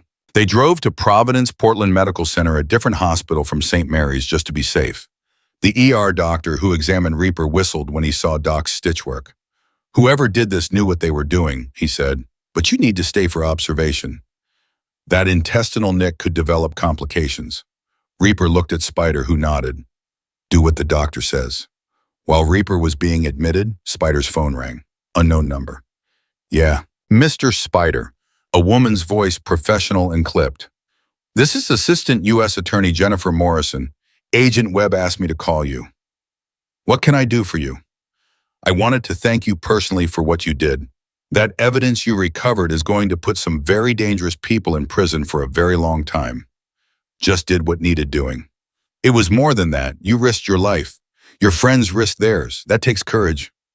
Spider didn't know what to say to that. Morrison continued, "I also wanted to give you a heads up. The defense is going to come after you. They'll dig into your background, your criminal record, the club's history. They'll try to paint you as the criminals, not the victims. We can handle it? I'm sure you can, but be prepared. And Mr. Spider, if anyone approaches you, lawyers, investigators, anyone connected to the defense, don't talk to them. Refer them to my office. Understood?" "Understood." She hung up. Spider looked at Axel, who was getting his shoulder rebandaged by a nurse. "We're about to become very unpopular," Spider said. "Well, when were we ever popular?" Axel replied. "Fair point." They stayed at the hospital until Reaper was settled, then headed back to the clubhouse. The other members were waiting, anxious for news. Spider filled them in on everything: the raids, the arrests, the upcoming trial. "So what happens to us?" one of the younger members asked. "We go back to normal. We keep our heads down. We don't do anything that gives the defense ammunition. And if the Mora family comes for revenge," Spider met his eyes, "then we handle it, same way we always have." But privately, Spider was worried. The Mora family didn't forgive, and they didn't forget. 3 of their top people were in federal custody, their operation in shambles. They'd want blood. The question was when, not if. Over the next week, life settled into an uneasy routine. Reaper was released from the hospital with strict orders to rest. Axel's shoulder healed. Christine and Abby remained in protective custody, location undisclosed. Spider went back to work at the motorcycle repair shop he owned, trying to focus on carburetors and timing chains instead of the constant low-level anxiety that something bad was about to happen. On the 8th day, it did. Spider was closing up the shop when a black Mercedes pulled into the parking lot. 3 men got out, all wearing expensive suits that didn't quite hide the bulges of shoulder holsters. The one in front was older, maybe 60, with silver hair and the kind of face that probably looked distinguished in boardrooms, but sinister everywhere else. "Can I help you?" Spider asked, wiping grease from his hands. "I believe you can." The man's voice was smooth-cultured. "My name is Victor Mora." Spider's blood went cold. Victor Mora was the patriarch of the Mora family, the man who ran the entire operation. "What do you want?" "To talk. Just talk. May we come inside?" Every instinct, Spider had screamed danger, but he also knew that refusing would only delay the inevitable. "Talk here, in the open." Victor smiled slightly. "As you wish. I want to make you an offer, Mr. Spider. A very generous offer." "Not interested." "You haven't heard it yet." "Don't need to." Victor's smile faded. "My nephews are in federal custody because of you. My entire Pacific Northwest operation is under siege. The government has frozen my assets, raided my properties, arrested my people. All because you delivered a ledger to the DEA. Good. Is it? Because from where I stand, you've made a very dangerous enemy. And for what? Some nurse you don't even know. A child who isn't yours. That's all the reason I need." Victor studied him for a long moment. "You're an interesting man, Spider. Principled. I respect that. But principles don't stop bullets." "Is that a threat?" "It's a statement of fact. You've involved yourself in something much larger than you understand. The people you've angered, it's not just my family. It's doctors, lawyers, politicians, people with long reach and deep pockets. They want this to go away. Tell them to get comfortable with disappointment." Or, Victor said softly, "You could make it go away yourself." Spider's eyes narrowed. Explain. The case against my nephews relies heavily on that ledger and on Christine Hayes's testimony. If either of those things were to disappear, the prosecution's case falls apart. You want me to destroy evidence in a federal case. I want you to do what's best for everyone involved, including yourself and the Hayes family. The implied threat was crystal clear. How much? Spider asked. Victor smiled. Finally, we're talking sense. $2 million. Wish. Untraceable. Plus guaranteed protection for you and your club. My family leaves you alone. Forever. $2 million. It was more money than Spider had seen in his entire life. And if I say no, Victor's smile disappeared entirely. Then people start dying. Not you, not right away. That would be too obvious. But people around you, your club members, their families, a daughter here, a son there. Little accidents, tragic coincidences. And when you've buried enough of them, when you're broken and desperate, I'll make the same offer again. Except then it'll be $1 million, and you'll take it. Spider's hands clenched into fists. You threatening my people? I'm explaining consequences. You started this. You can end it. Christine Hayes recants her testimony, says she was mistaken about what she saw. The ledger was falsified maybe by a disgruntled employee. The whole case collapses. You get paid. Everyone goes home. And the people Chen hurt, the patients who died because they got saline instead of morphine? Unfortunate, but not your problem. Spider took a step closer. Victor's bodyguards tensed hands, moving toward their weapons. Here's my counteroffer, Spider said quietly. You get in your fancy car, you drive away, and you never come near me or mine again. Because if you do, I won't call the DEA, I won't call the FBI. I'll handle it myself. And trust me, Mr. Mora, you don't want that. Victor stared at him for a long moment, then laughed, a genuine sound of amusement. You've got spine, I'll give you that. He pulled a business card from his pocket and held it out. The offer stands for 48 hours. After that, we do this the hard way. Spider didn't take the card. Victor dropped it on the ground and walked back to his Mercedes. The three men got in and drove away. Spider stood in the parking lot for a full minute after they left, his heart pounding. Then he pulled out his phone and called Webb. We've got a problem. He told Webb about Victor's visit, the threats, the bribe attempt. Webb cursed. He's getting desperate. That's good. How is that good, Diane? Because desperate people make mistakes, and we can use this. Did you record the conversation? No, Sam. Damn, okay, here's what we're going to do. Next time he contacts you, and he will contact you again, you wear a wire. We get him on tape making threats and offering bribes. That's another felony we can add to the pile. And in the meantime, he threatened my club. I'll increase patrols around the clubhouse. Put some undercover agents nearby. But Spider, you need to tell your people to be careful. Watch their backs. Don't go anywhere alone. After hanging up, Spider called an emergency church meeting at the clubhouse. Within an hour, every member of the Iron Horse Charter was there. Spider told them everything. So what do we do? Chains asked when he finished. We protect each other, Spider said. Nobody rides alone. Everyone stays armed. We set up watches at the clubhouse and at our homes. And if anyone sees anything suspicious, you call it in immediately. For how long? Someone asked. Until the trial's over. Could be months. Groans and muttered curses filled the room. I know it's not ideal, Spider said. And I know some of you are thinking I should have just stayed out of it. Should have let that girl fend for herself. Maybe you're right. But I didn't, and now we deal with the consequences together. Anyone wants outdoors right there. No hard feelings. Nobody moved. All right then, Spider said. We're in this, all of us. So let's be smart about it. They set up the watches that night, rotating shifts, always at least 3 armed members at the clubhouse. Similar arrangements were made for homes where families lived.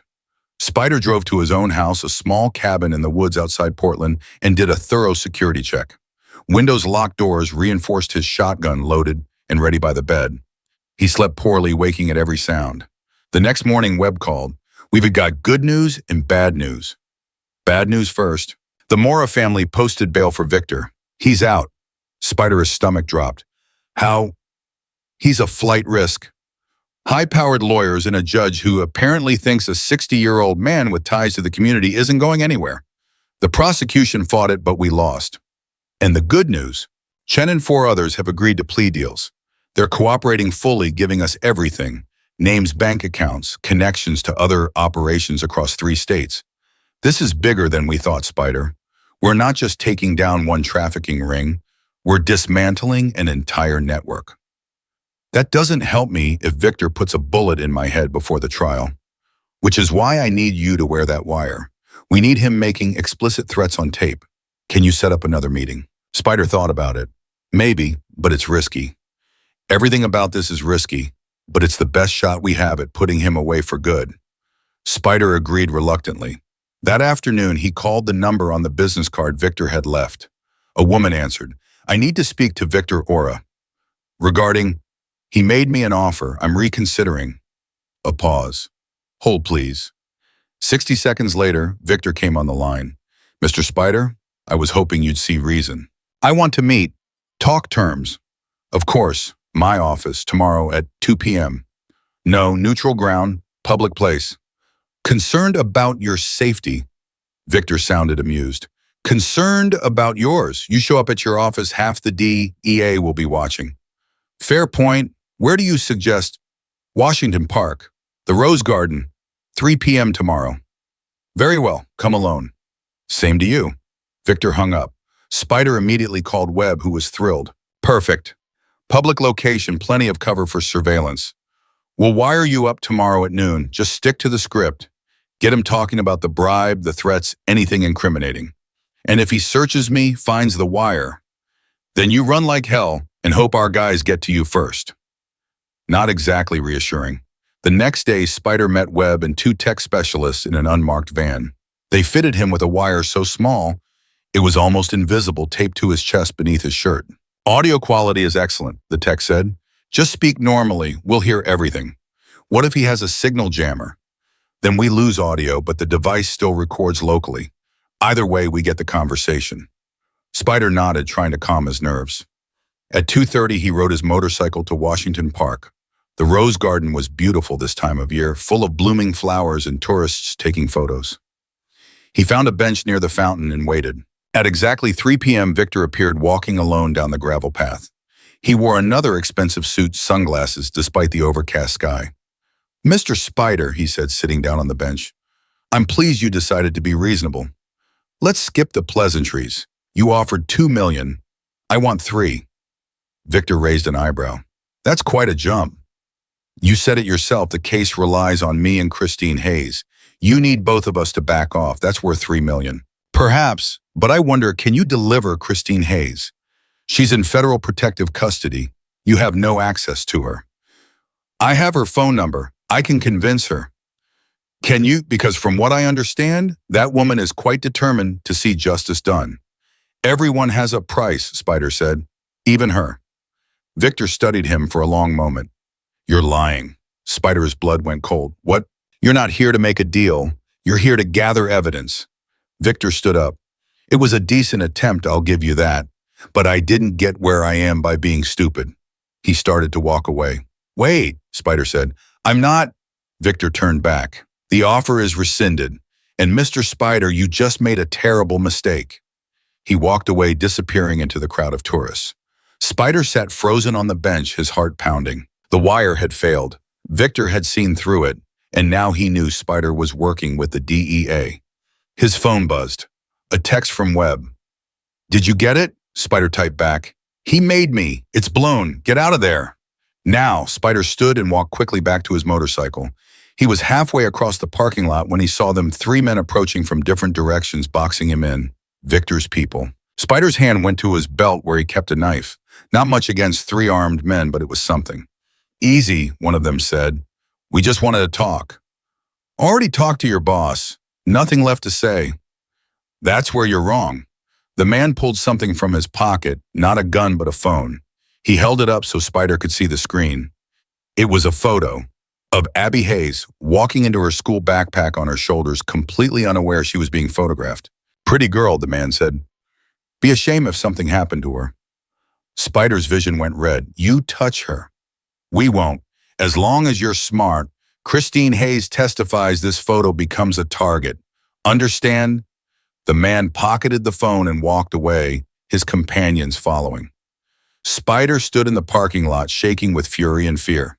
They'd found Abby, despite federal protection, despite everything they'd found her. He pulled out his phone and called Webb explaining what just happened.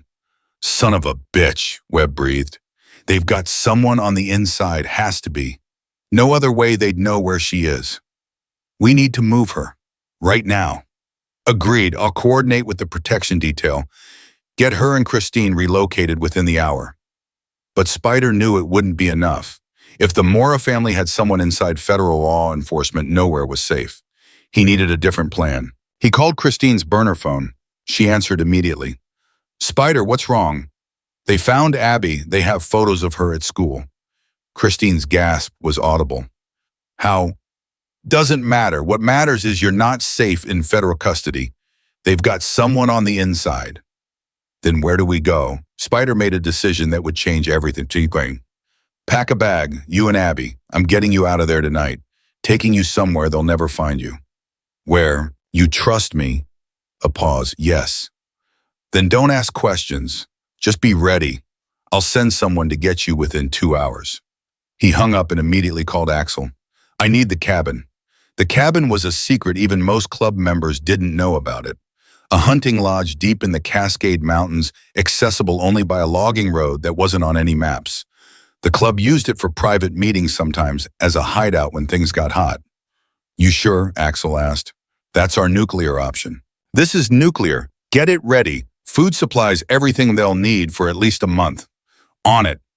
Next, Spider called a member named Ghost, a former Marine who specialized in extraction operations. I need you to get 2 people out of federal custody without the feds knowing. Ghost whistled. That's a tall order. Can you do it? Yeah, but it's going to get messy. I don't care. Just get them out safe. Spider spent the next hour coordinating, making calls, pulling in every favor he had. By 6 p.m., everything was in motion. Ghost and 2 other members approached the safe house where Christine and Abby were being held. They didn't try subterfuge or stealth. They walked right up to the front door and knocked. The federal agent who answered looked surprised. Can I help you? We're here to pick up the Hayes family, Ghost said calmly. I don't have any authorization. Check with Agent Webb. The agent stepped in to make a call. While he was distracted, Ghost slipped a small device onto the doorframe, a signal jammer that would block all communications for the next 10 minutes. When the agent came back looking confused that his phone wasn't working, Ghost and his team moved. It wasn't violent, just fast and overwhelming. They subdued the 2 agents on duty, zip-tied them, and grabbed Christine and Abby. We're with Spider, Ghost said. We're getting you out of here. Christine nodded, grabbing Abby's hand. They ran to a waiting van and disappeared into the night. By the time Webb realized what had happened, they were gone. Spider's phone rang 20 minutes later. Webb was furious. What the hell did you do? What I had to. They found Abby. You've got a leak. I'm not trusting their lives to your system anymore. You just kidnapped 2 federal witnesses. I saved their lives. You want them to testify, they'll testify. But they do it from somewhere safe, somewhere the Mora family can't reach. Spider, this is final. They're off the grid. When it's time for court, I'll bring them in. Until then, they're under my protection. He hung up before Webb could argue further. It was done. Christine and Abby were on their way to the cabin, escorted by Ghost and 2 others who would stay with them around the clock. Spider had just declared war on both the Mora family and the federal government. But at least the Hayes family was safe. For now, the cabin that was everything Ghost had promised, remote, defensible, and completely off the grid. Christine and Abby arrived just after midnight, exhausted and terrified, but alive. How long do we have to stay here? Abby asked, looking around the small interior. Ghost set down their bags. As long as it takes. That's not an answer. It's the only one I've got, kid. Christine pulled Abby close. We're safe. That's what matters. But safe felt like a relative term. They were hiding in a cabin in the mountains while dangerous men hunted them. That wasn't safety. That was survival. Ghost's phone rang. He stepped outside to answer it, and through the window, Christine could see his expression darken. When he came back in, he looked grim. What? Christine asked. The feds know you're gone. They've issued warrants for Spider and anyone who helped with the extraction. We're all officially fugitives now. Oh God, Christine whispered. This is my fault. All of this. Stop, Ghost said firmly. You saw something wrong and reported it. Nothing that happened after that is your fault. But Christine couldn't stop the guilt. Spider and his club were risking everything for her. Federal charges, prison time, maybe worse. And for what? Because she'd been stupid enough to take a photo she should have deleted immediately. Abby squeezed her hand. Mom, we're going to be okay. Christine wanted to believe that. She really did. Back in Portland, Spider was dealing with the fallout. Webb had put out arrest warrants within hours, and now half the club was underground, hiding from both the Mora family and federal agents. This is unsustainable, Axel said. They were meeting in an abandoned warehouse, too paranoid to use the clubhouse. We can't run forever. We don't have to run forever, Spider said, just until the trial. The trial's 3 months away. Then we survive for 3 months. Shane spoke up. And what happens when the trial actually starts? We just waltz into federal court with Christine and hope nobody shoots us. Spider had been thinking about that. We need leverage, something that makes us too valuable to arrest and too dangerous to kill. Like what? Reaper asked. He was still weak from his injury, but insisted on being there. Like proof that the Mora family has federal agents on their payroll. Everyone went quiet. You think you can find that? Axel asked. I think someone can. We just need to ask the right person. Spider pulled out his phone and called a number he hadn't used in years. It rang 5 times before someone answered. Yeah, the voice was female, young, suspicious. Razor, it's Spider. A pause. Holy hell, didn't think I'd ever hear from you again. Razor was a hacker, one of the best Spider had ever met. She'd done work for the club years ago, helping them track down a member's stolen bike through traffic cameras and GPS data. Then she disappeared into the digital underground. I need your help, Spider said. Let me guess. Something illegal. Technically, yes, but morally justified. Razor laughed. Those are my favorite kind. What do you need? Spider explained the situation, the Mora family, the leak inside federal law enforcement, Christine and Abby in hiding. So you want me to find out which Fed is dirty, Razor said when he finished. Can you do it? Probably, but it won't be cheap. Name your price. 20,000. Spider winced. The club didn't have that kind of money lying around, but he didn't have a choice. Deal. How long will it take? Give me 72 hours. I'll need access to federal databases, communication logs, financial records. It's going to be messy. Just find them. Razor hung up. Spider looked at his men. We need 20 grand, fast. How? Chains asked. Spider thought for a moment. We still have the emergency fund. Axel nodded. 15,000. It's supposed to be for bail money. Not anymore. Pull it. I'll cover the rest somehow. He spent the next day liquidating everything he could, his savings account, his truck, even some club assets that weren't being watched. By the time he scraped together the full amount, he was essentially broke. But it would be worth it if Razor could deliver. 72 hours later, she called back. I found your leak, she said without preamble. Spider's heart rate spiked. Who? Deputy Marshal named Kenneth Voss. He's been on the Mora payroll for 6 years. They've paid him over $300,000 in that time. In exchange, he feeds them information on witness locations, protection details, pending operations. You have proof. Bank records, encrypted messages, the whole 9 yards. I'm sending it to you now. Spider's phone buzzed with an incoming file. He opened it and started reading. It was all there. Wire transfers from shell companies connected to the Mora family. Text messages between Voss and Victor Mora discussing Christine's location. Photos of deposit slips. This is incredible, Spider breathed. It's also highly illegal for me to have obtained it, Razor said. So if this goes sideways, you never talk to me. Understood. Thank you. One more thing. Voss isn't the only one. I've found 2 other names, a Portland PD detective and an FBI analyst. They're not as deep in as Voss, but they're definitely taking money. Spider felt sick. The corruption ran deeper than he'd thought. Send me everything you have on all 3. Already did. Good luck, Spider. You're going to need it. She hung up. Spider immediately forwarded everything to Webb along with a message. This is why we took Christine and Abby. This is why we couldn't trust your people. Now arrest these bastards and maybe we can talk. Webb called back within 10 minutes. Where did you get this? His voice was tight with barely controlled anger. Does it matter? Yes, it matters. This evidence was obtained illegally. I can't use it in court. Then don't use it in court.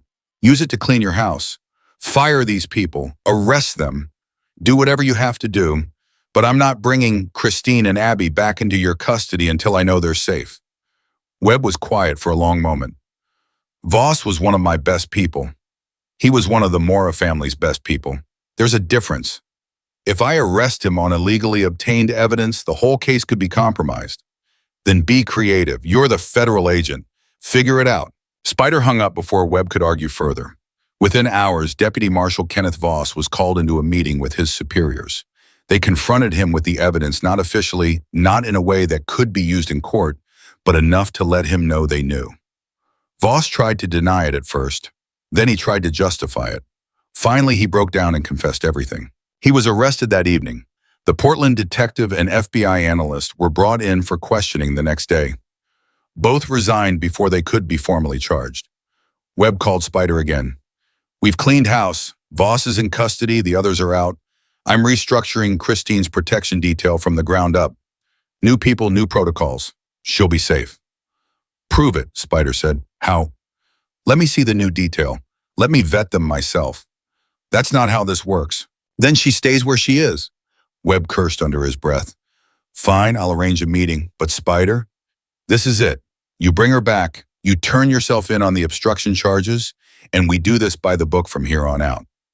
The obstruction charges get dropped. That's not up to me.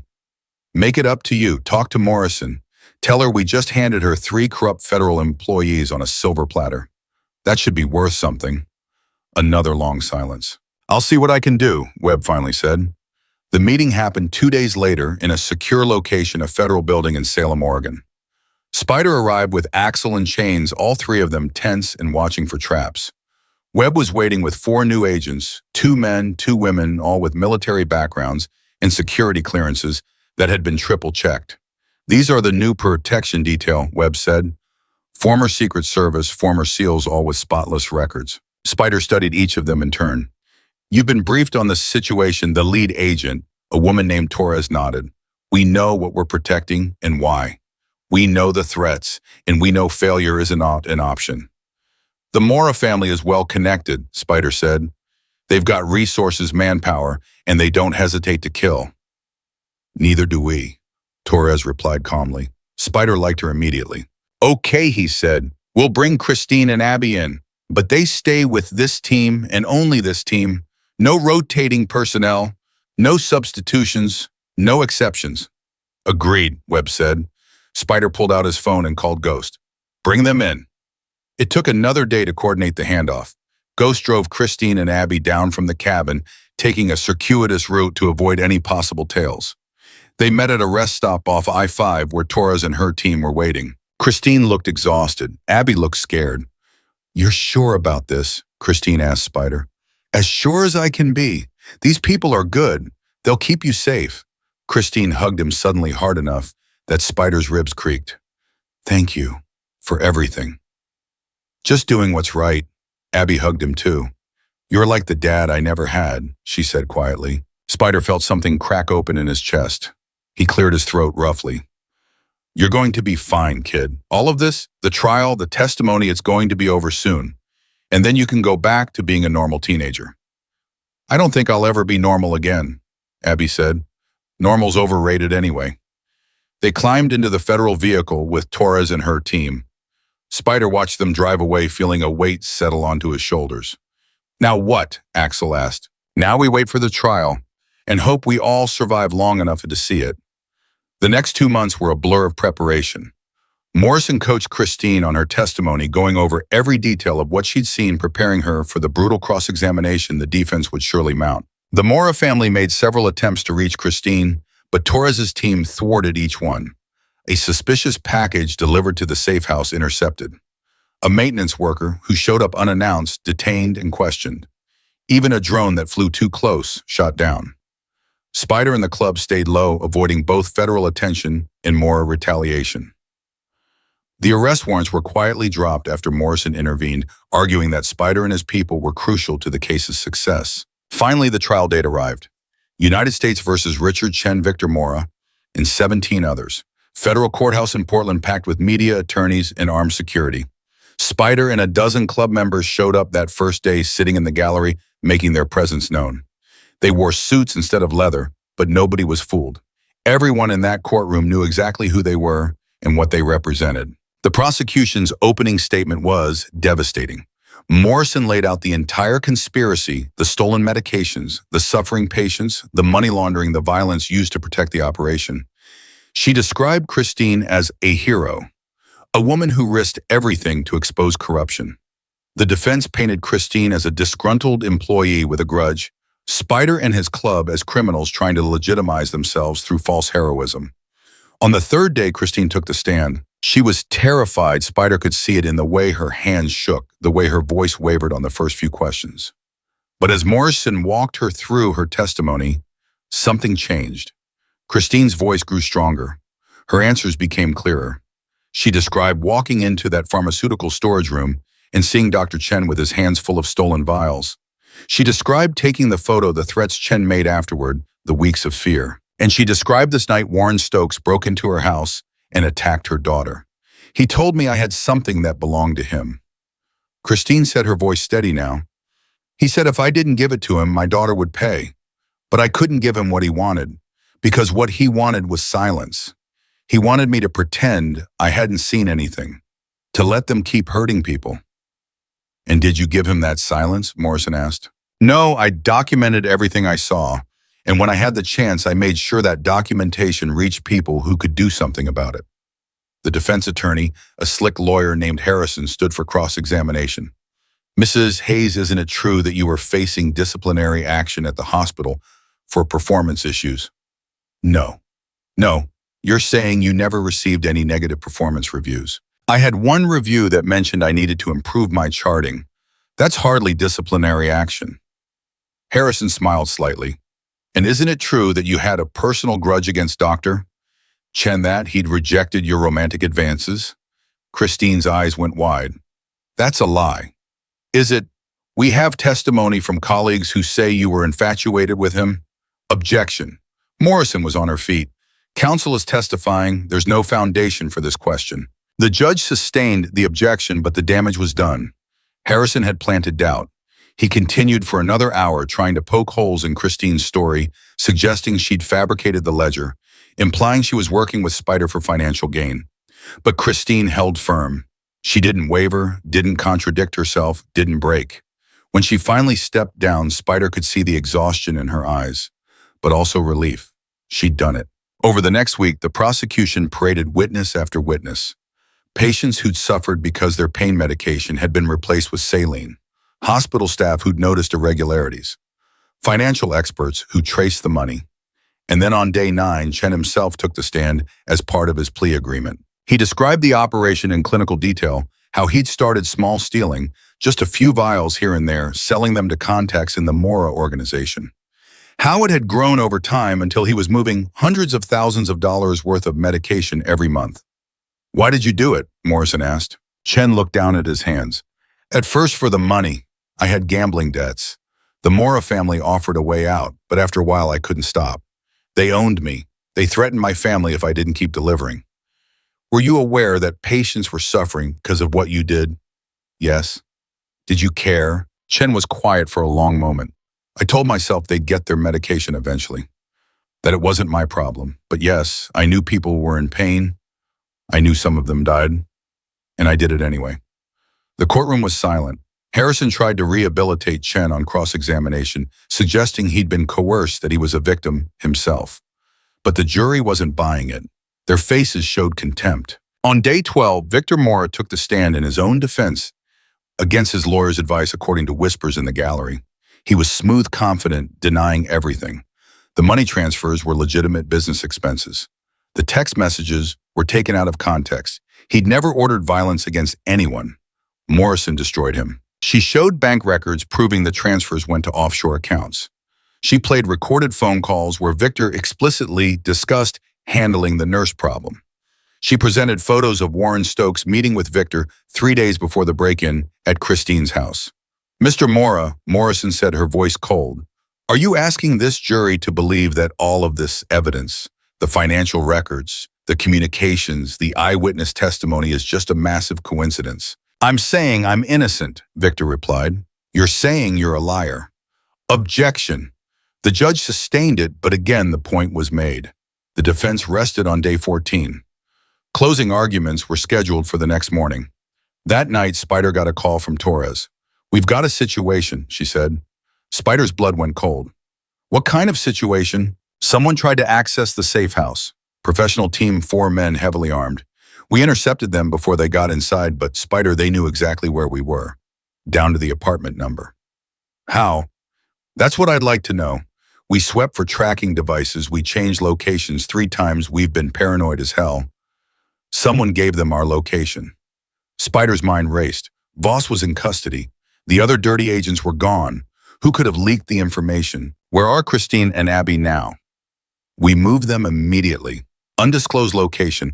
Not even Webb knows where they are." "Good. Keep it that way." Spider hung up and called an emergency meeting with his core people, Axel Chains, Reaper Ghost. "They found the safe house," he said when they were all assembled. "How?" Axel demanded.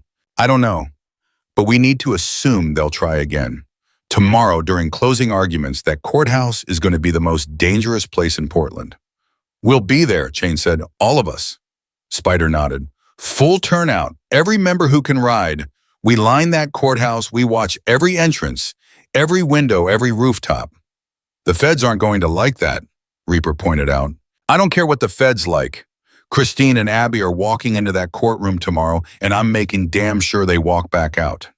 The next morning, 43 motorcycles pulled up to the federal courthouse. 43 Iron Horse members, all in their colors, all watching. The federal marshals tried to tell them to leave. Spider told them to call Webb. Webb arrived 10 minutes later looking harried. "What the hell is this?" he demanded. "Insurance?" Spider said. "You've got marshals inside. We're your eyes outside." "This is a federal courthouse. I can't have a biker gang." "Then arrest us. All of us right now. See how that looks on the news." Webb clearly wanted to argue, but he was also smart enough to know when he'd lost. He walked away muttering curses. The trial resumed at 9 a.m. Morrison delivered her closing argument with precision and passion, laying out the evidence piece by piece, painting a picture of systematic corruption and callous disregard for human life. Christine Hayes risked everything, Morrison told the jury. Her job, her safety, her daughter's life. Why? Because she believed in justice. Because she couldn't stand by while people suffered.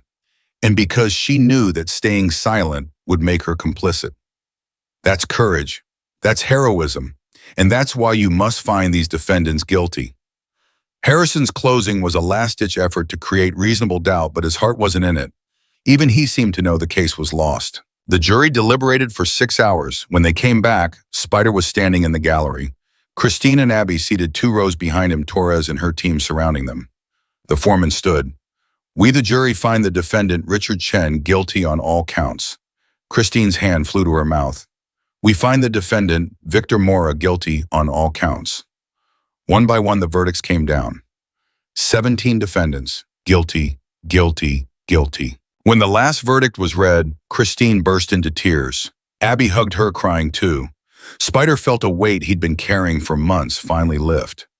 Outside the courthouse, the media swarmed. Cameras everywhere, reporters shouting questions.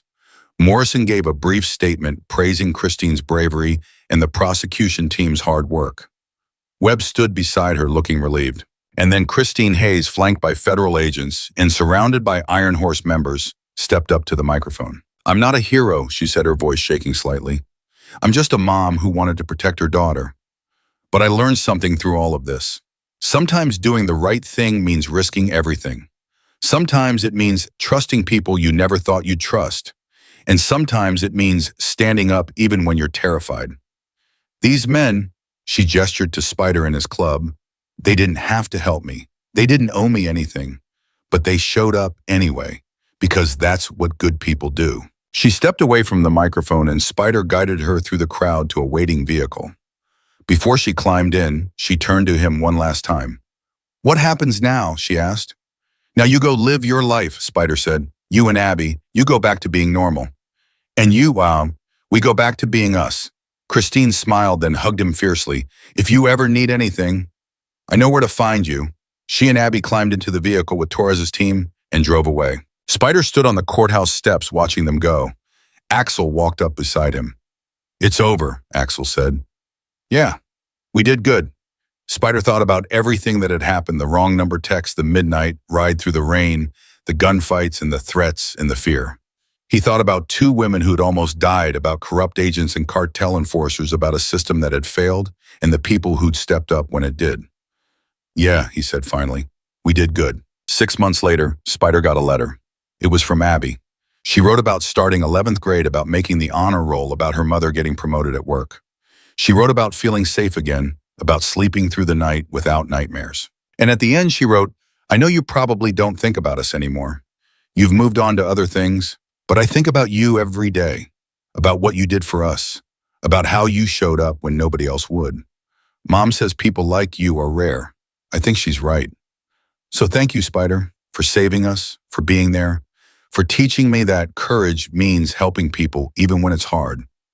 I hope I can be that brave someday. Spider read the letter 3 times, then folded it carefully and put it in his wallet next to the photo of his daughter, Emily. Some wrongs couldn't be fixed. Some losses couldn't be recovered. But every once in a while, when a terrified girl sent a wrong number text in the middle of the night, you got a chance to make something right. And that, Spider thought, was enough.